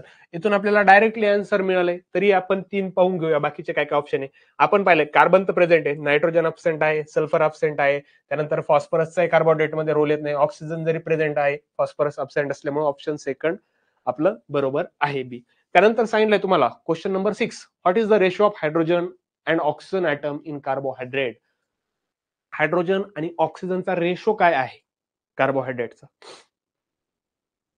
काय आहे सीचं option, Priya? C, C. Okay, basic सांगितलं मी आत्ताच सांगितलंय 2:1. जर 2 हायड्रोजन असेल बरोबर तर 1 ऑक्सिजन असेल, हा झाला आपला रेशो झाला. अशा काही शिकता शिकता आपण काही बेसिक गोष्टी पण पाहून घेऊ शकतो. तुमच्या समोर 2 गोष्टी आहेत आता, ग्लायसेमिक इंडेक्स आणि ग्लायमिक लोड कशाला म्हणायचंय. यावरून पण यापूर्वी तुमच्या FDA एक्झाम मध्ये क्वेश्चन विचारलेले आहेत आणि आशा करूया यावेळेस पण क्वेश्चन येईल. आता ग्लायसेमिक इंडेक्स शॉर्ट मध्ये GI म्हणतो आपण त्याला.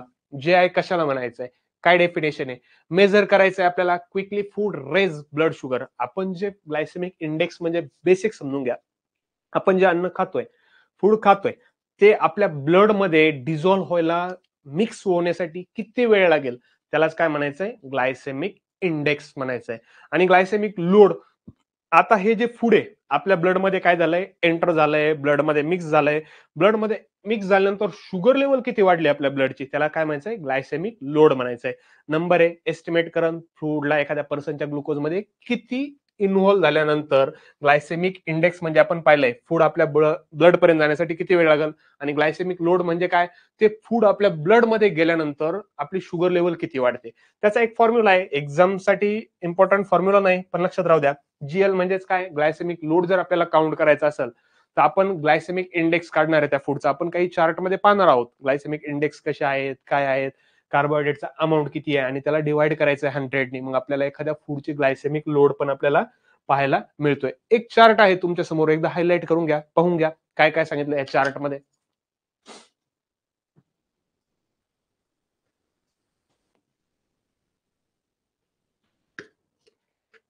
ओके,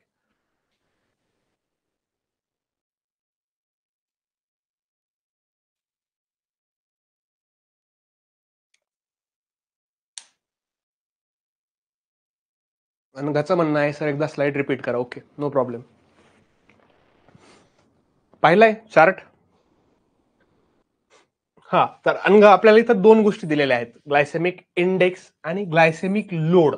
ग्लायसेमिक इंडेक्स म्हणजे अशी कन्सेप्ट, ते एक समजून घ्या. आपण एखादा फूड स्टफ खातोय, अन्न पदार्थ खातोय, तो खाल्ल्यानंतर डायजेस्ट झाल्यानंतर आपल्या ब्लड मध्ये किती वेळात जातोय, किती वेगाने जातोय, यालाच काय म्हणायचंय, ग्लायसेमिक इंडेक्स. काय सांगितलंय तुम्हाला, measures how quickly food raise blood sugar level, blood sugar level मध्ये किती वेळात जातोय. आणि ग्लायसेमिक लोड म्हणजे काय, तो फूड स्टफ, ग्लायसेमिक इंडेक्स आपल्या ब्लड मध्ये गेल्यानंतर शुगरची लेवल किती वाढते, त्यालाच काय म्हणायचं, ग्लायसेमिक लोड. क्लिअर अनघा, समजले आता ग्लायसेमिक इंडेक्स कशाला म्हणायचंय, ग्लायसेमिक लोड कशाला म्हणायचंय. अनघा क्लिअर? ओके, सिंपल आहे, एवढं काही हार्ड नाही. आता हा या चार्ट वरून तुम्हाला समजून जाईल. आता इथं तुम्हाला सांगितलंय फूड आयटम दिलेले आहेत वेगवेगळ्या प्रकारचे आणि वर ग्लायसेमिक इंडेक्स दिलेला आहे 0 पासून तर 100 पर्यंत. बेसिकली ग्लायसेमिक इंडेक्स म्हणजे असे फूड ज्यामध्ये शुगर लेवल किती आहे, कमी आहे की जास्त आहे, आणि डॉक्टर आपल्याला परफॉर्म करतात, सांगतात काय म्हणतात, ज्यांना डायबिटीज असेल, आता आपण ते पाहणारच आहोत कार्बोहायड्रेटमध्ये, डायबिटीज असेल तर जे लो ग्लायसेमिक इंडेक्स वाले फूड स्टफ आहेत ते कन्झ्युम करा. आता लो कसे ओळखायचे, हाय कसे ओळखायचे ते समजून घ्या. लो ग्लायसेमिक इंडेक्स म्हणजे काय, 0 to 55, 0 ते 55 ज्या फूड्सची, ज्या फूड आयटमची ग्लायसेमिक इंडेक्स आहे, फॉर एक्झाम्पल ऍपल समजून घ्या, सफरचंद म्हणतो आपण त्याला, 39 ग्लायसेमिक इंडेक्स आहे. म्हणजेच किती, आपण खाल्ल्यानंतर 39 टाइम्स वेळ लागतो. फॉर एक्झाम्पल ऍपल खाल्लंय, ऍपल आपल्या ब्लडमध्ये गेलं तरी 39%च आपली शुगर लेवल वाढते. क्लिअर? त्यामुळे आपण काय म्हणतो, हर रोज एक सेब खाओ, बिमारी से दूर रहो. ऍपल खाल्ल्यानंतर किंवा व्हीट सिरियल्स आहेत ज्या डाळी खाल्ल्यानंतर आपली शुगर लेवल वाढून वाढून किती वाढल, 39 असेल, 31 असेल, त्यानंतर सोयाबीन 18, कॅशोने 21, ग्रेप्सनी 46, हनीनी 55, तर ब्राऊन राईसनी 55. आपल्यासाठी ओके. ज्यावेळेस ग्लायसेमिक इंडेक्स मोर दॅन 70च्या वर जाईल, इट्स लीड टू डायबिटीज. जे डायबिटीज झालेले पेशंट आहेत त्यांच्यासाठी धोकादायक आहे. त्यानंतर मिडम रेंजचे पहा, शुगर मध्ये आपला ग्लायसेमिक इंडेक्स 65 पाहायला भेटेल. रेझिन्स जे म्हणतो आपण त्या मनुके बेदाणे त्यामध्ये 64% असेल, चीज पिझ्झा 60%, पायनॅपल मध्ये 66, व्हीट थिन्स मध्ये 67. या पद्धतीने मिडल रेंज मध्ये आपल्याला ग्लायसेमिक इंडेक्स पाहायला मिळतो. लो रेंज, मिडल रेंज आपल्या ब्लड मध्ये गेल्यानंतर पण आपल्याला एवढा त्यापासून त्रास जाणवत नाही. पण आता आपले जे फूड स्टफ आहेत, modern food stuff, corn chips, गोट्या रोड्स, ते आपण एक केमिकल पण म्हणू शकतो त्याला, अमेरिकन कंपनी आहे. असे आपले बिहेवियर्स जे कोल्ड ड्रिंक्स बनवतात त्यामध्ये पहा ग्लायसेमिक इंडेक्स, जर हे फूड स्टफ आपल्या बॉडीमध्ये जर गेलेच तर आपल्या ब्लड लेवल मध्ये किती फास्ट इन्व्हॉल्व होतात, आपली शुगर लेवल किती पर्सेंटने वाढते, डायरेक्टली 78% आपली शुगर लेवल वाढते. पंपकिन म्हणतो आपण, पंपकिन मध्ये पण काय स्वीट इन टेस्ट आहे, जास्तीत जास्त ग्लायसेमिक इंडेक्स आपले काय होऊ शकतात, वाढू शकतात. प्रेटझेल्स म्हणून फूड स्टफ आहे किंवा व्हाईट राईस मध्ये मॅक्सिमम 89% आपला ग्लायसेमिक इंडेक्स पाहायला मिळतो. या पद्धतीने आपली शुगर लेवल वाढू शकते. अजून एक स्लाइड दिलेली आहे, ती तुम्हाला नोट्स मध्ये दिली जाईल ऍडिशनल इन्फॉर्मेशन साठी. डेअरी प्रोडक्ट मध्ये पण किती ग्लायसेमिक इंडेक्स आहे, फ्रूट मध्ये किती, ते पण ऍडिशनल इन्फॉर्मेशन साठी एकदा रीड करून घ्या. इथपर्यंत समजलंय ग्लायसेमिक इंडेक्स, ग्लायसेमिक लोड. अजून एक तुमच्या समोर एक चार्ट ओपन झालेला आहे, समजलं असेल ग्लायसेमिक इंडेक्स, ग्लायसेमिक लोड, तर चॅट बॉक्स मध्ये एस बोला.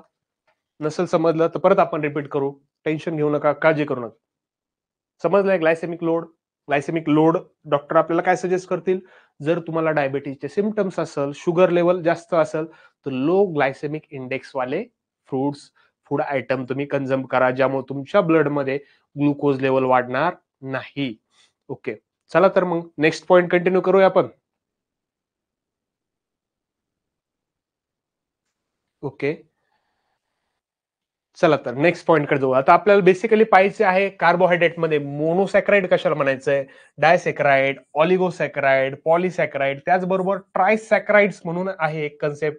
ओके, टेट्रासॅक्राइड म्हणून काही कन्सेप्ट आहेत, त्या पण आपण वन बाय वन पाहणार आहोत. बेसिकली आपण आता पाहूया मोनोसॅक्राइड. मोनोसॅक्राइड कशाला म्हणायचंय, मोनोसॅक्राइड मध्ये म्हणजेच काय, वन शुगर ग्रुप एका शुगर पासून बनलेले असेल त्यांना काय म्हणायचंय, नावातच आहे. Mono means single, di means double, tri means 3, tetra means 4, okay, penta means 5.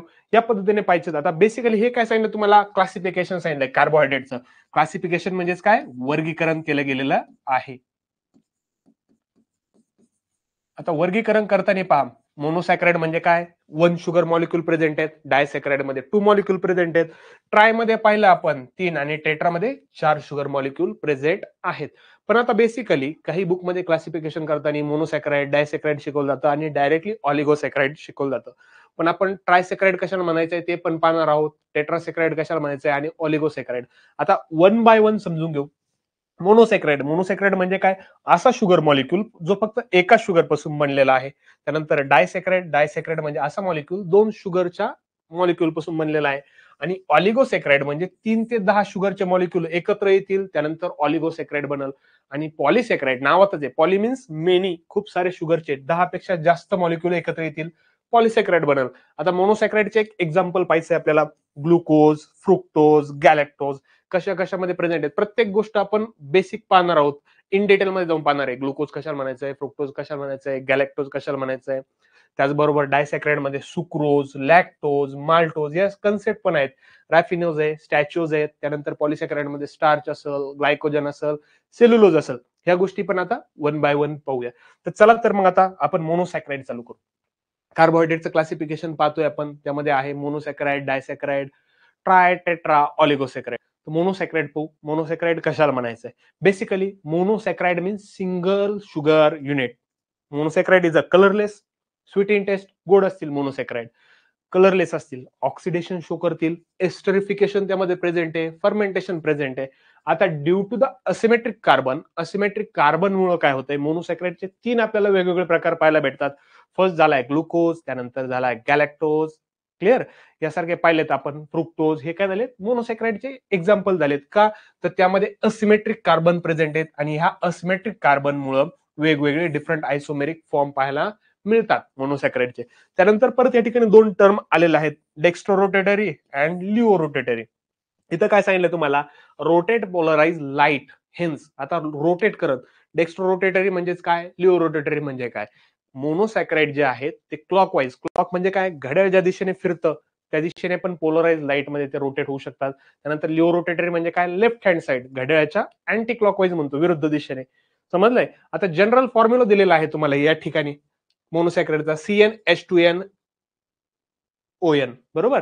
आता मोनोसॅकराइडचे काही एक्झाम्पल दिलेले आहेत, काही फॉर्म दिलेले आहेत. आपण पाहिलं असिमेट्रिक फॉर्म मध्ये त्याचे ट्रायोजेस असेल, टेट्रोजेस असेल, पेंटोजेस असेल, यासारखे फॉर्म तयार झालेत.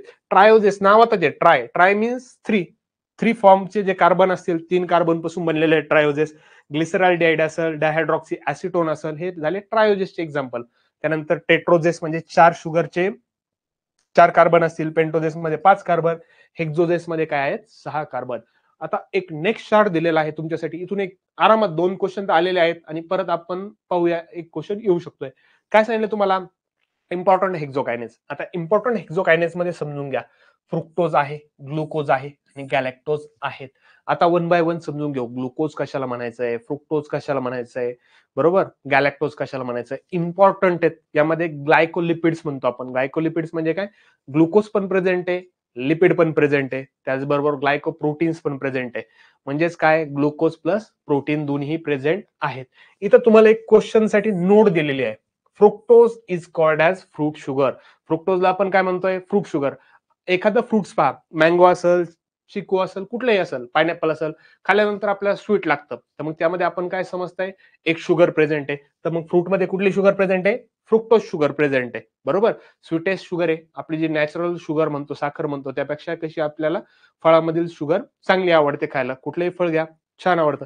तुमच्यासमोर 2 ऑप्शन ठेवलेले आहेत, एक तर साखर खा, जेवढी आवडेल तेवढी, किंवा तुमचं फेवरेट फ्रूट दिलेलं आहे का. तर तुम्ही काय परफॉर्म करणार, काय प्रेफरन्स देणार, कशाला, फ्रुट्स खाणार आवडतं, साखर खाणार जास्त, तर तुम्ही बेसिकली फ्रूटच खाणार का, तर स्वीटेस्ट आहे आपल्या नॅचरल शुगर पेक्षा आणि आवडते आपल्याला खायला.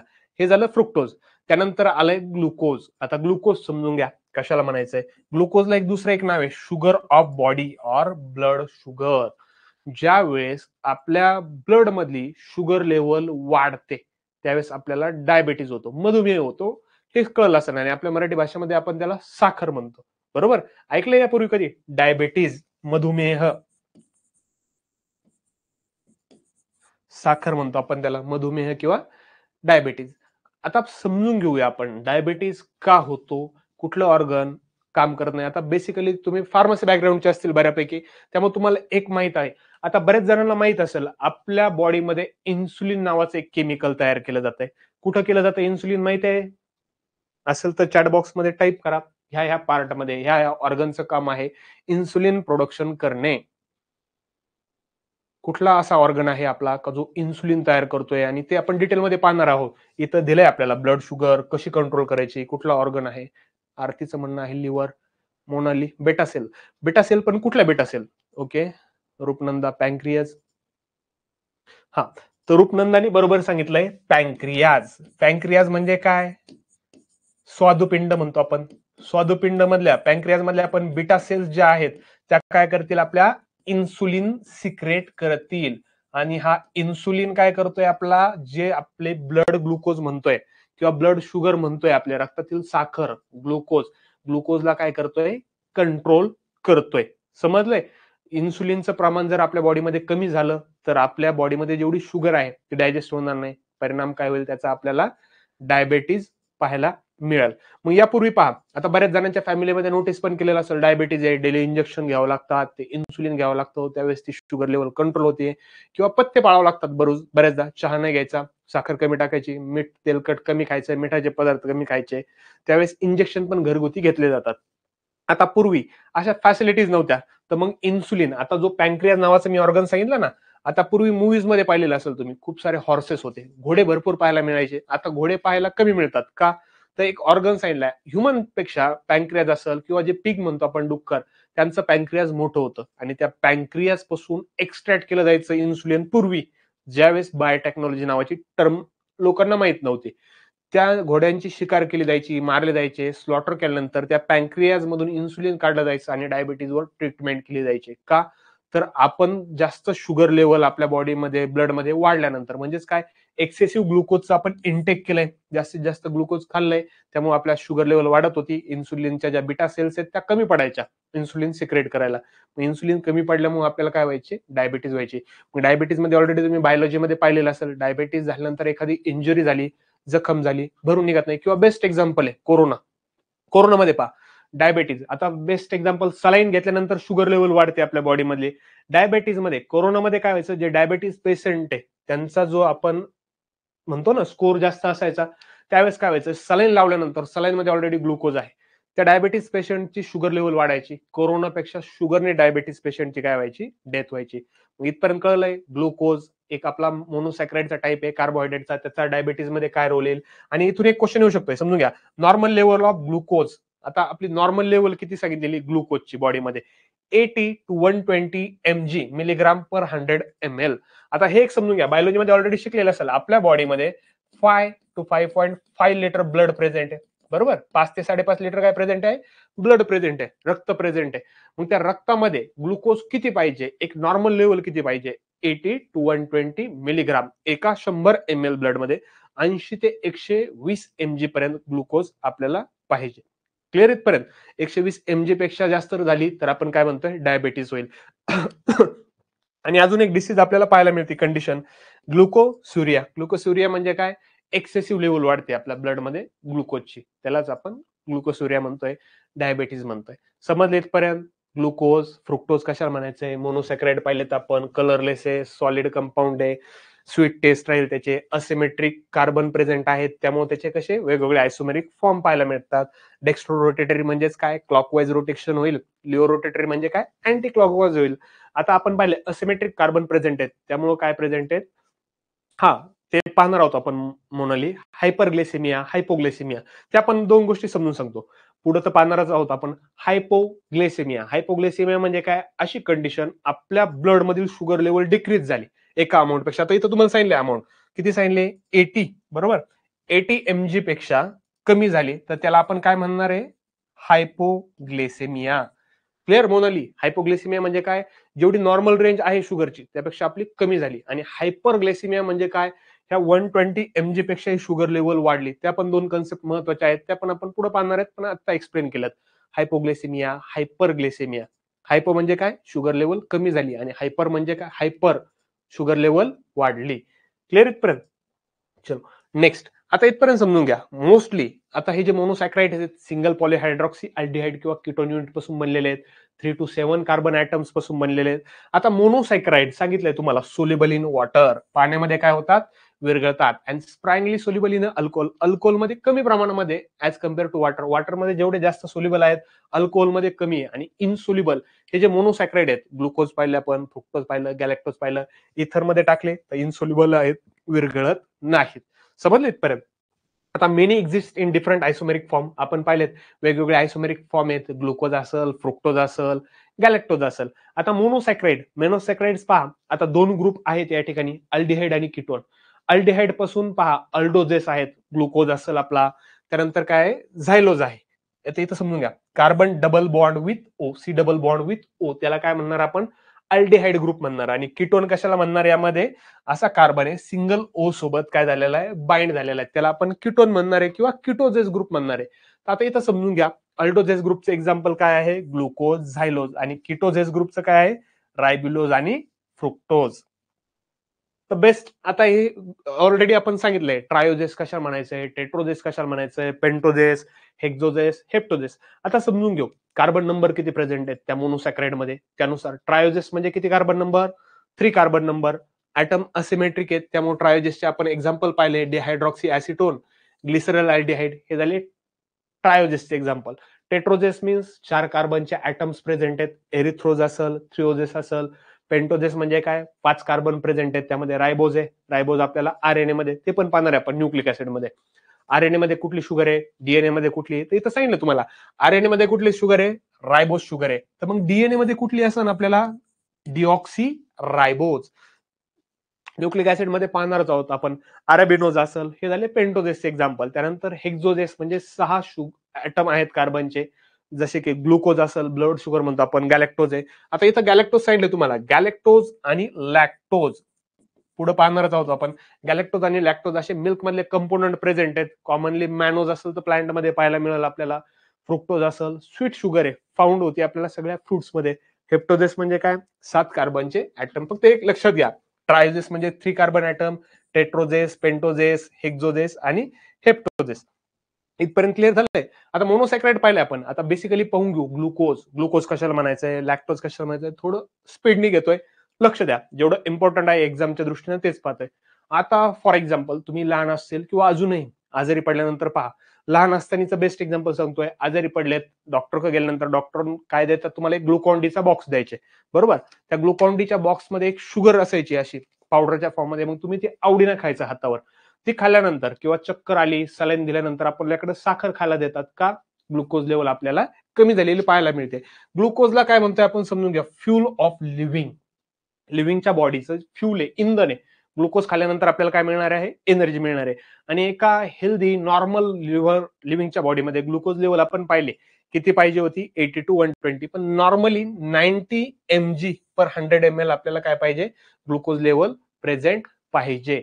आता स्मॉल साईजचे असतील ग्लुकोज, त्यामुळे सोल्युबिलिटी वॉटरमध्ये त्यांची कशी राहील, हाय राहील. अलो करतील, आपल्या सेल मेम्ब्रेन मधून ग्लुकोज काय होतील, आत बाहेर जाऊ शकतील. समजलंय. आता एनर्जी रिलीज होईल ज्यावेळेस एक ग्लुकोजचा मॉलिक्यूल ब्रेक होतो, त्यावेळेस आपल्याला काय मिळते, एनर्जी. ज्यावेळेस आपण कार्बोहायड्रेटचं मेटाबॉलिझम या चॅप्टरच्या शेवटी पाहणार आहोत, एक ग्लुकोजचं मॉलिक्यूल तोडलंय आपण, तर त्याचा आपल्याला काय फायदा झाला, काय तोटा झाला, या गोष्टी पाहणार आहेत. आता मोनाली क्वेश्चन विचारला होता मोनालीनी, हायपरग्लायसेमिया, हायपोग्लायसेमिया कशाला म्हणायचं. आता हायपोग्लायसेमिया या ठिकाणी समजून घ्या, लो ब्लड शुगर, आपल्या ब्लड मधली शुगर किती झाली, 80 mg पेक्षा कमी झाली. आणि हायपर म्हणजे काय, हाय ब्लड शुगर 120 mg एका 100 ml मध्ये प्रेझेंट पाहिजे होती, ती वाढली. त्याला काय म्हणायचंय, हायपरग्लायसेमिया. नेक्स्ट आहे गॅलेक्टोज. आपण ग्लुकोज पाहिलंय. ग्लुकोज कसं आहे, आपलं फ्युल म्हटलेलं आहे. ग्लुकोजचा अमाऊंट पाहिजे होतं एक बॉडीमध्ये, ते पण पाहिलंय. गॅलेक्टोज पाहूया आपण. गॅलेक्टोज कसं आहे, सिमिलरच आहे ग्लुकोज सारखा, पण गॅलेक्टोजचे 2 फॉर्म पाहायला मिळतात. एक झालाय अल्फा फॉर्म आणि दुसरा झालाय बीटा फॉर्म. रिॲक्ट करल गॅलेक्टोज ग्लुकोज सोबत. ज्यावेळेस एक गॅलेक्टोज प्लस एक ग्लुकोज मॉलिक्यूल तयार होईल किंवा जॉईन होईल, त्याचा रिझल्ट काय येईल, लॅक्टोज. कळलंय. लॅक्टोज काय आहे, एक डायसॅक्राइड आहे. आणि आपण पाहिलंय मोनोसॅक्राइड, ग्लुकोजचा एक मॉलिक्यूल आणि गॅलेक्टोजचा एक मॉलिक्यूल एकत्र आला, काय बनणार त्यापासून, लॅक्टोज. आणि लॅक्टोज कशामध्ये प्रेझेंट आहे, तर मिल्क मध्ये प्रेझेंट आहे, दुधामध्ये. बऱ्याच जणांनी टेस्ट पाहिलेली असेल दुधाची, आपली स्वीट टेस्ट येते, गोड लागते. साखर साखर नाही लागत पूर्ण, पण त्या सिमिलर लागतं. म्हणजे त्यामध्ये काय प्रेझेंट, आपण म्हणतो शुगर प्रेझेंट आहे. साखर नाही टाकली तरी आपल्याला स्वीटच लागेल. मग त्यामध्ये काय प्रेझेंट आहे, एक मॉलिक्यूल प्रेझेंट आहे गॅलेक्टोजचा, एक आहे ग्लुकोजचा, बरोबर. Glucose and galactose cannot be easily converted into one another. एकमेकामध्ये इझिली त्यांचं रूपांतर पाहायला होताना दिसत नाही आपल्याला. हे झालं गॅलेक्टोज बद्दल. नेक्स्ट आहे फ्रुक्टोज. फ्रुक्टोजचं आपण लास्ट स्लाइड मध्येच पाहिलंय, it is called as fruit sugar. Chemically it is a ketohexoses. 5 कार्बनची काय आहे, 5 ॲटमची रिंग प्रेझेंट आहे. फ्रुक्टोज रिॲक्ट होईल ग्लुकोज सोबत टू फॉर्म सुक्रोज. आता इथं सांगितलं आपण, ग्लुकोज आणि गॅलेक्टोज ज्यावेळेस एकत्र झालं, लॅक्टोज बनलंय. त्याचबरोबर फ्रुक्टोज सोबत काय इथं रिॲक्ट होईल, ग्लुकोज. त्यावेळेस काय बनल, आपली डायसॅक्राइड आहे, आपण त्याला काय म्हणतोय, सुक्रोज. समजलंय. फ्रुक्टोज आणि ग्लुकोज ज्यावेळेस एकमेकांसोबत जॉईन होतील, बाइंड होतील, त्यापासून एक सेकंड जे डायसॅक्राइड म्हणतो आपण, सुक्रोज बनल. किंवा त्याला आपण केन शुगर म्हणतो, टेबल शुगर म्हणतो, साखर म्हणतो. ते फ्रुक्टोज आणि ग्लुकोज एकत्र आल्यानंतर बनणार आहे. आता आपण पाहूया डायसॅक्राइड, मोनोसॅक्राइड संपलेत आपले. मोनोसॅक्राइड मध्ये पाहिलेत आपण, ग्लुकोज पाहिलंय, गॅलेक्टोज पाहिलंय, बरोबर, फ्रुक्टोज पाहिलंय. डायसॅक्राइड समजून घेऊ आता. डायसॅक्राइड कसे युनिट आहेत, मोनोसॅक्राइडचे युनिट आहेत डबल शुगर म्हणायचं यांना. का डबल शुगर म्हणायचं, आपण पाहिलंय लॅक्टोज जर फॉर्म व्हायचा असेल तर त्यासाठी आपल्याला काय पाहिजे होता, ग्लुकोज पाहिजे होता, बरोबर आहे की नाही. त्याचबरोबर गॅलेक्टोज पाहिजे होता. ग्लुकोज प्लस गॅलेक्टोज 2 शुगर एकत्र आल्यात, म्हणून आपण डायसॅक्राइडला काय म्हणतोय, डबल शुगर मॉलिक्यूल म्हणतोय. आता हे कंडेन्सेशन झालेलं आहे, मोनोसॅक्राइड्स एकत्र येतील, त्यापासून 2 बॉन्ड तयार होतील. फॉर एक्झाम्पल 2 ग्लुकोज आणि गॅलेक्टोज एकत्र आलेला आहे, त्यांना ह्या बॉन्डने जॉईन केलेला आहे. ह्या बॉन्डला काय म्हणायचं, इथून क्वेश्चन येऊ शकतोय, ग्लायकोसिडिक बॉन्ड. ग्लायकोसिडिक बॉन्डने काय केलेलं, 2 मोनोसॅक्राइड एकत्र बांधून ठेवलेले आहेत. ग्लुकोज आहे, गॅलेक्टोज आहे, त्यांना एकत्र बांधून ठेवलंय. कुठल्या बॉन्डने, तर ग्लायकोसिडिक बॉन्डने. आता डायसॅक्राइड आहे. नेक्स्ट डायसॅक्राइड समजून घ्या, कशामध्ये सोल्युबल आहे, वॉटरमध्ये. डायसॅक्राइड पण आपल्याला वॉटरमध्ये सोल्युबल इझिली विरघळू शकतंय, but cannot be pass cell membrane by diffusion. Diffusion होईल एका सेलमधून दुसऱ्या सेलमध्ये ते पास होऊ शकत नाही. आता ब्रेकडाऊन केलं जात आहे सिंपल सिंपल फ्रॅगमेंटमध्ये डायसॅकराइड. हा तुम्हाला आता काही एक्झाम्पल आहेत, आता काही फॉर्म्युले सांगितलेत. माल्टोज एक्झाम्पल दिलंय, सुक्रोज दिलंय, लॅक्टोज झालंय, डायसॅकराइडचं हे पाहणार आहोत आपण वन बाय वन. आता पहिल्यांदा पाहणार आहोत आपण लॅक्टोज. लास्ट स्लाइड मध्ये मोनोसॅकराइड मध्ये आपण पाहिलंय लॅक्टोज म्हणजे काय, मिल्क शुगर म्हणतो आपण त्याला. लॅक्टोज मध्ये कशापासून बनलेला आहे लॅक्टोज, ग्लुकोज प्लस गॅलॅक्टोज. गॅलॅक्टोज पासून काय बनलंय, लॅक्टोज बनलंय. प्रेझेंट आहे मिल्क मध्ये, बरोबर. कशापासून बनलेला आहे, एक ग्लुकोज आहे आणि एक गॅलॅक्टोजच्या युनिट पासून बनलेलं आहे. रिड्युसिंग टाईपची शुगर आहे, बरोबर. स्ट्रेप्टोकोकस लॅक्टे आहे, एक ऑर्गॅनिझम आहे, तो कन्वर्ट करतो लॅक्टोजला लॅक्टिक ऍसिड मध्ये. मग लॅक्टिक ऍसिड मध्ये ज्यावेळेस कन्वर्ट होईल त्यावेळेस पहा आपलं दूध खराब होतंय, आंबतंय. हा ऑर्गॅनिझम काय करतोय, दुधाला कन्वर्ट करतोय, त्यामध्ये लॅक्टिक ऍसिडचं प्रमाण वाढवतंय. त्यामुळे दूध आपल्याला नासलं म्हणतो आपण, दूध खराब झालं, एक स्मेल येतोय वेगळ्याच पद्धतीचा दुधाचा. हे झालं लॅक्टोज. त्यानंतर नेक्स्ट पाहूया माल्टोज किंवा माल्ट शुगर. नाव दिलंय त्याला माल्टोज का, तर एक बेसिकली आपल्याकडं बार्ली म्हणतो आपण त्याला. बार्ली प्रत्येक भागामध्ये त्याचे वेगळे नाव आहे, पण आपल्या महाराष्ट्रामध्ये बेसिकली त्याला जव म्हणतो आपण. त्या जव मध्ये काय प्रेझेंट आहेत, तर हे माल्ट ग्रेन प्रेझेंट आहेत, त्यामुळे त्याला माल्टोज म्हणायचंय. अमायलेज नावाचं एन्झाईम प्रेझेंट आहेत, रिड्युसिंग शुगरचं एक एक्झाम्पल आहे. बेसिकली माल्टोज कोणामध्ये प्रेझेंट आहेत, जे जर्मिनेटिंग सीड्स आहेत. जर्मिनेटिंग सीड्स म्हणजे काय, अशा बिया आपण ज्या लावल्यात आणि त्यातून अंकुर बाहेर येतोय, बरोबर, जर्मिनेशन करताय, त्यामध्ये काय प्रेझेंट आहे, माल्टोज प्रेझेंट आहे. त्या टिश्यू मध्ये स्टार्च ब्रेकडाऊन केल्यानंतर आपल्याला पाहायला मिळेल. रेड्युसिंग टाईपची शुगर आहे, 2 ग्लुकोजच्या मॉलिक्यूल पासून बनलेली आहे. आता इथून एक इंटरेस्टिंग आहे, शुगर, सुक्रोज त्याला आपण म्हणतोय, सुक्रोज, केन शुगर किंवा टेबल शुगर म्हणतोय.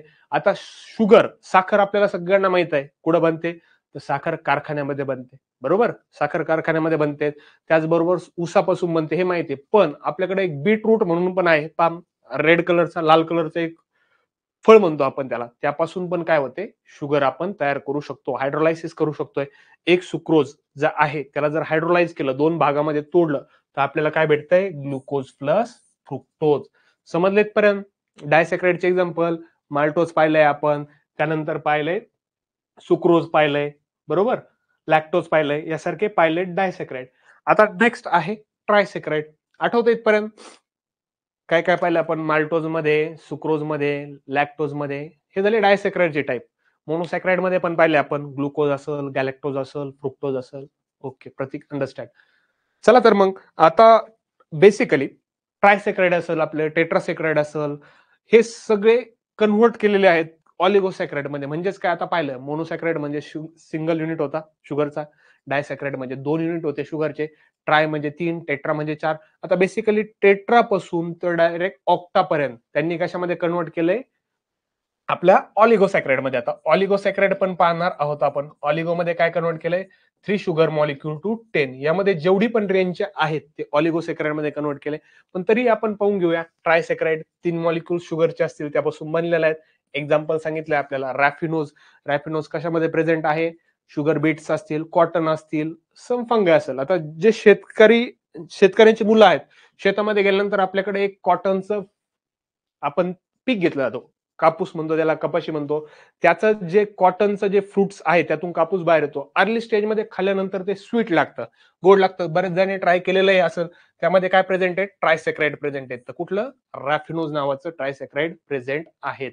आता हे जे ट्रायसॅकराइड्स आहेत, आपण ट्राय म्हणजे पहा 3 शुगरचे युनिट आहेत.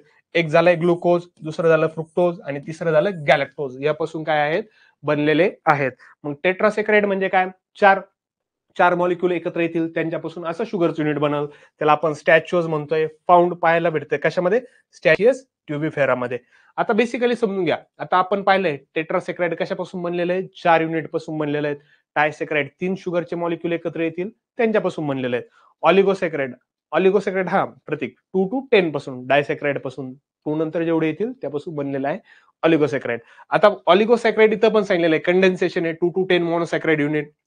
ऑक्सिजनचा ब्रिज तयार होईल त्यामध्ये, त्याला आपण ग्लायकोसिडिक लिंकेज म्हणतो. इथून पण क्वेश्चन येऊ शकतो.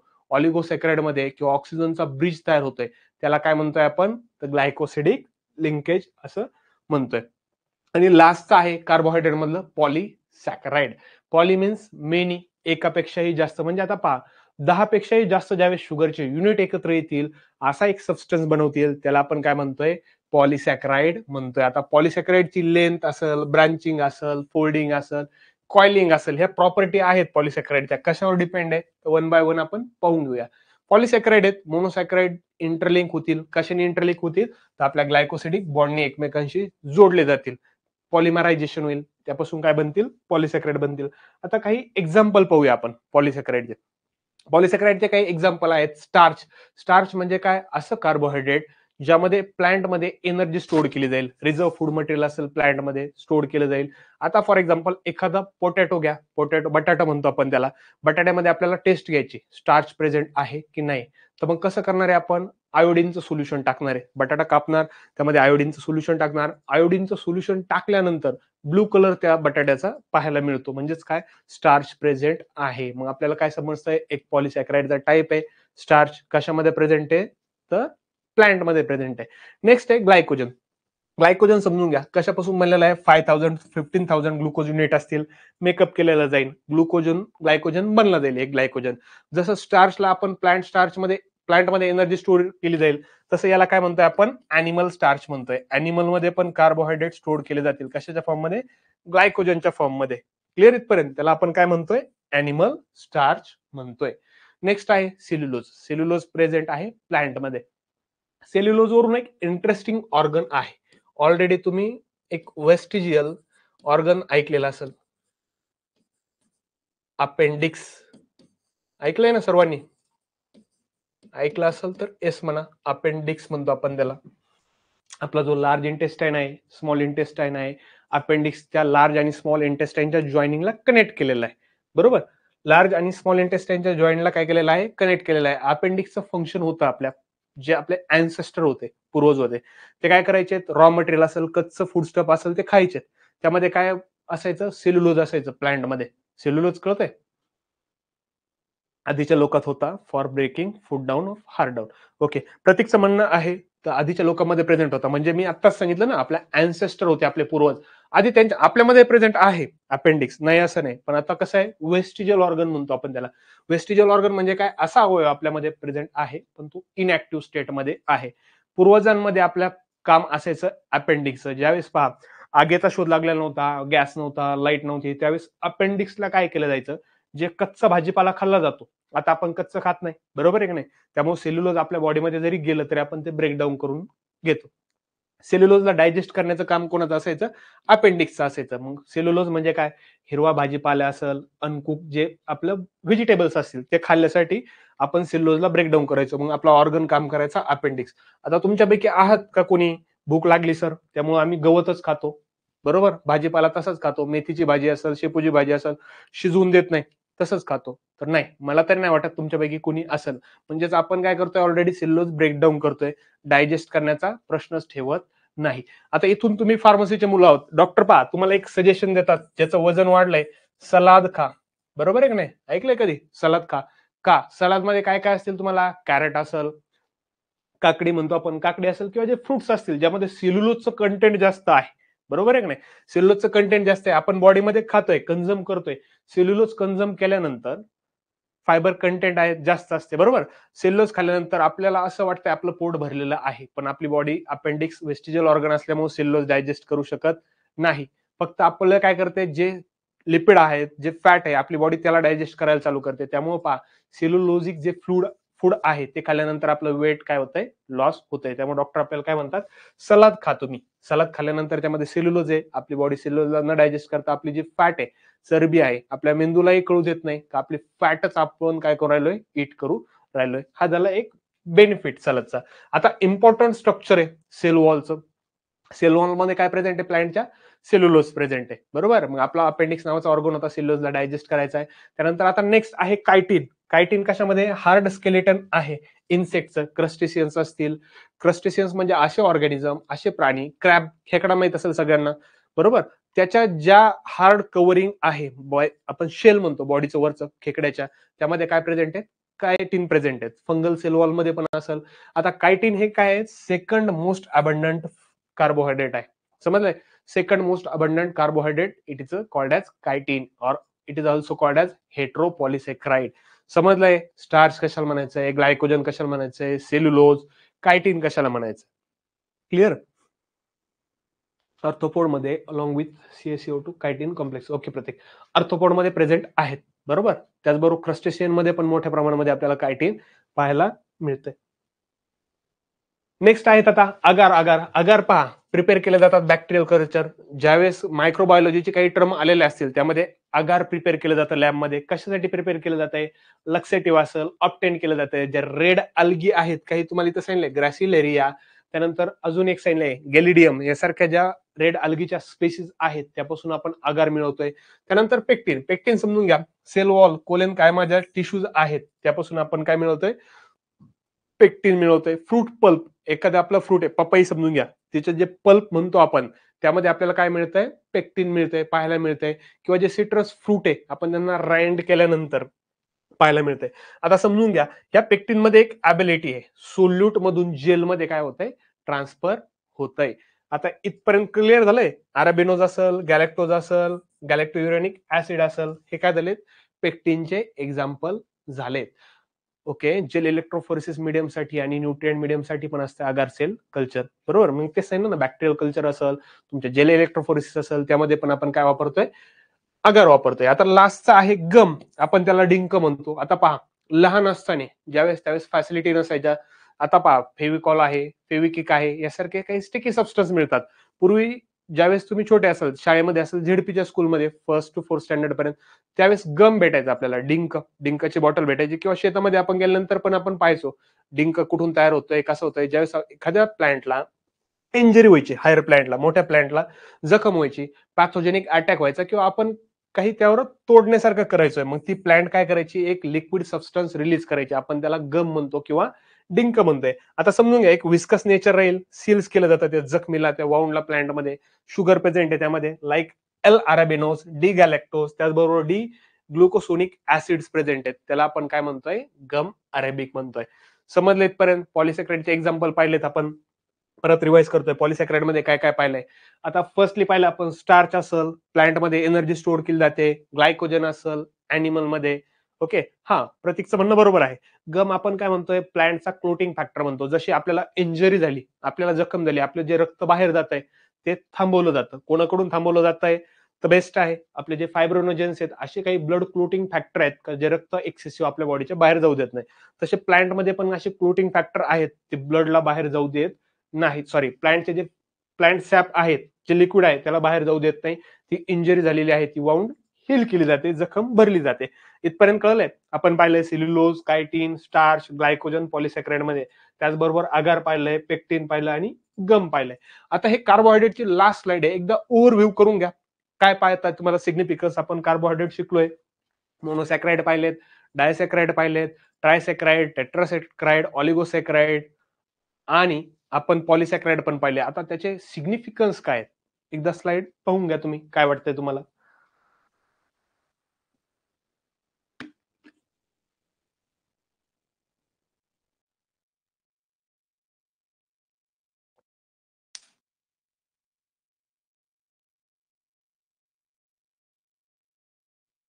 Biological significance of carbohydrate. आता कार्बोहायड्रेटचं समजून घ्या, प्रायमरी फ्यूल आहे बॉडीचं, बरोबर. आपण पाहिलंय कार्बोहायड्रेट मधला ग्लुकोज काय आपल्याला एनर्जी देतोय, प्रायमरी फ्लुइड म्हणतोय आपण त्याला, provide energy for body function.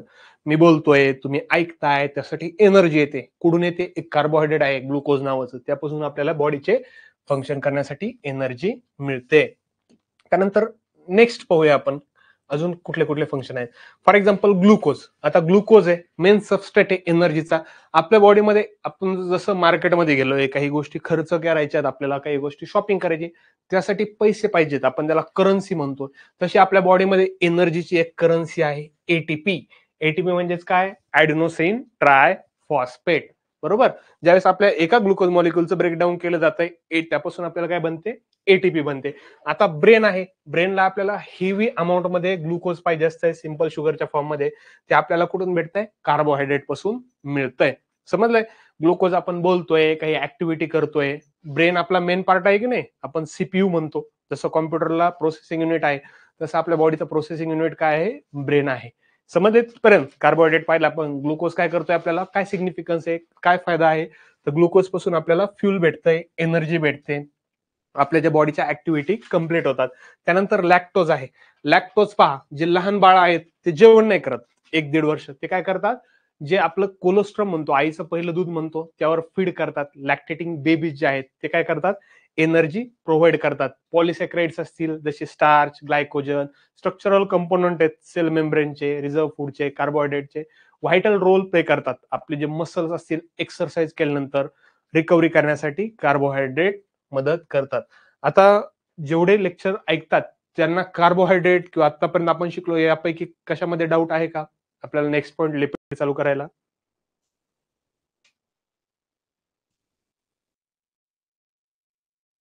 Okay,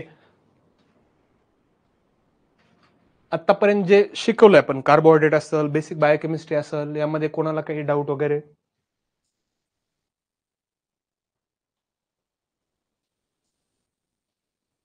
असेल तर चॅट बॉक्स मध्ये येस म्हणा.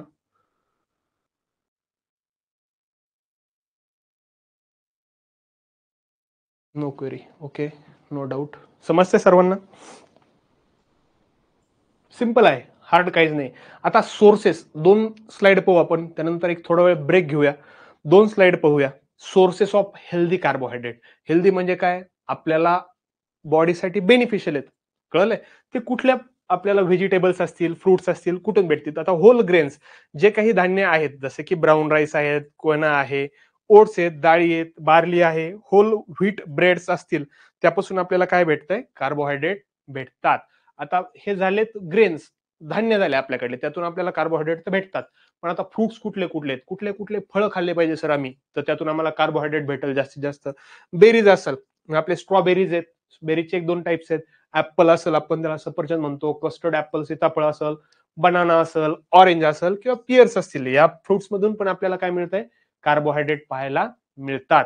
किंवा व्हेजिटेबल्स असतील, स्पिनॅच सारख्या, स्वीट पोटॅटो, पोटॅटो, कॅरेट किंवा बीन्स, यामधून पण आपल्याला कार्बोहायड्रेट पाहायला मिळतात किंवा आपल्या बॉडीला मिळतात. क्लिअर? आता हा एक डाऊट क्लिअर झाला असेल तुम्हाला, कार्बोहायड्रेट कुठून मिळतात. त्यानंतर काही क्वेश्चन्स आहेत तुमच्यासाठी, बरोबर? फर्स्ट क्वेश्चन आहे, concentration of glucose in human blood is about dash dash dash of blood. पहा बरं, क्वेश्चन नंबर 7 काय सांगितलं तुम्हाला, कन्सन्ट्रेशन आहे ग्लुकोजचं ह्युमन ब्लड मध्ये किती पाहिजे? चॅट बॉक्स मध्ये आन्सर पुट करा तुमचं. Concentration of glucose in human blood is about, option second, Roopnanda म्हणते option second, Anagha, Mayuri option A, Vaishnavi, Monali option B. बाकीच्यांना काय वाटतं?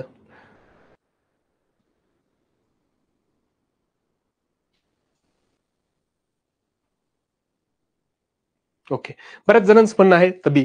समजून घेऊया आता बीच ऑप्शन काय. आता मी सांगितलंय तुम्हाला, काही जणांनी ऑप्शन ए टिक केलेलं आहे. तर मित्रांनो, मी आताच तुम्हाला सांगितलंय, कन्सन्ट्रेशन आहे ग्लुकोजचं ते किती पाहिजे, 90 mg पर 100 ml. ओके, 90 mg पर 100 ml पाहिजे.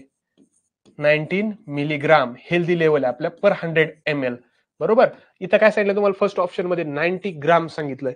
एक्सेसिव्ह डोस होऊन जाईल, एवढा डोस झाल्यानंतर आपण सर्वाइव्ह करू शकत नाही. 90 ग्राम म्हटलेलं आहे आपण त्याला, बरोबर? ऑप्शन येतं आपला एलिमिनेट झालाय.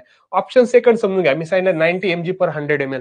100 ml मध्ये किती पाहिजेत आपल्याला, 90 ml सफिशियंट आहे, चालून जाईल. पण त्याची रेंज मिनिमम किती पाहिजे होती, 80 to 120. मग इथून आपण 2 डिसऑर्डर पण पाहिजे होत्या, हायपोग्लायसेमिया आणि हायपरग्लायसेमिया. जर 120 mg पेक्षा जास्त गेली तर हायपरग्लायसेमिया होत होता. 80 पेक्षा जर ग्लुकोजची लेवल खाली आली तर हायपोग्लायसेमिया होत होता, किंवा एक्सेसिव्ह अमाऊंट झाली ग्लुकोस्युरिया पण म्हणत होतं. तर मग आपला ऑप्शन काय येणार, ऑप्शन बी. तर सेकंड क्वेश्चन पाहून घेऊया. काय सांगितलं तुम्हाला, which of the following bond hold 2 monosaccharide unit together. 2 मोनोसॅक्राइडचे युनिट आहेत, ते एकमेकांसोबत जोडायचे, डायसॅक्राइड तयार करायचा. त्यासाठी कुठला बॉन्ड पाहिजे आपल्याला, sulphide bond, peptide bond, disulphide, glycosidic. Okay, बऱ्याच जणांचं म्हणणं आहे, म्हणजे कन्सेप्ट क्लिअर आहे तर बऱ्याच जणांना ग्लायकोसिडिक बॉन्ड म्हणतात.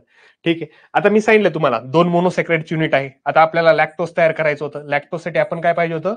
Glucose plus galactose. मग हा जो बॉन्ड तयार होता ग्लुकोज आणि गॅलॅक्टोज मध्ये, याला काय म्हणत होतो आपण? Glycosidic bond. समजलंय? Glycosidic bond.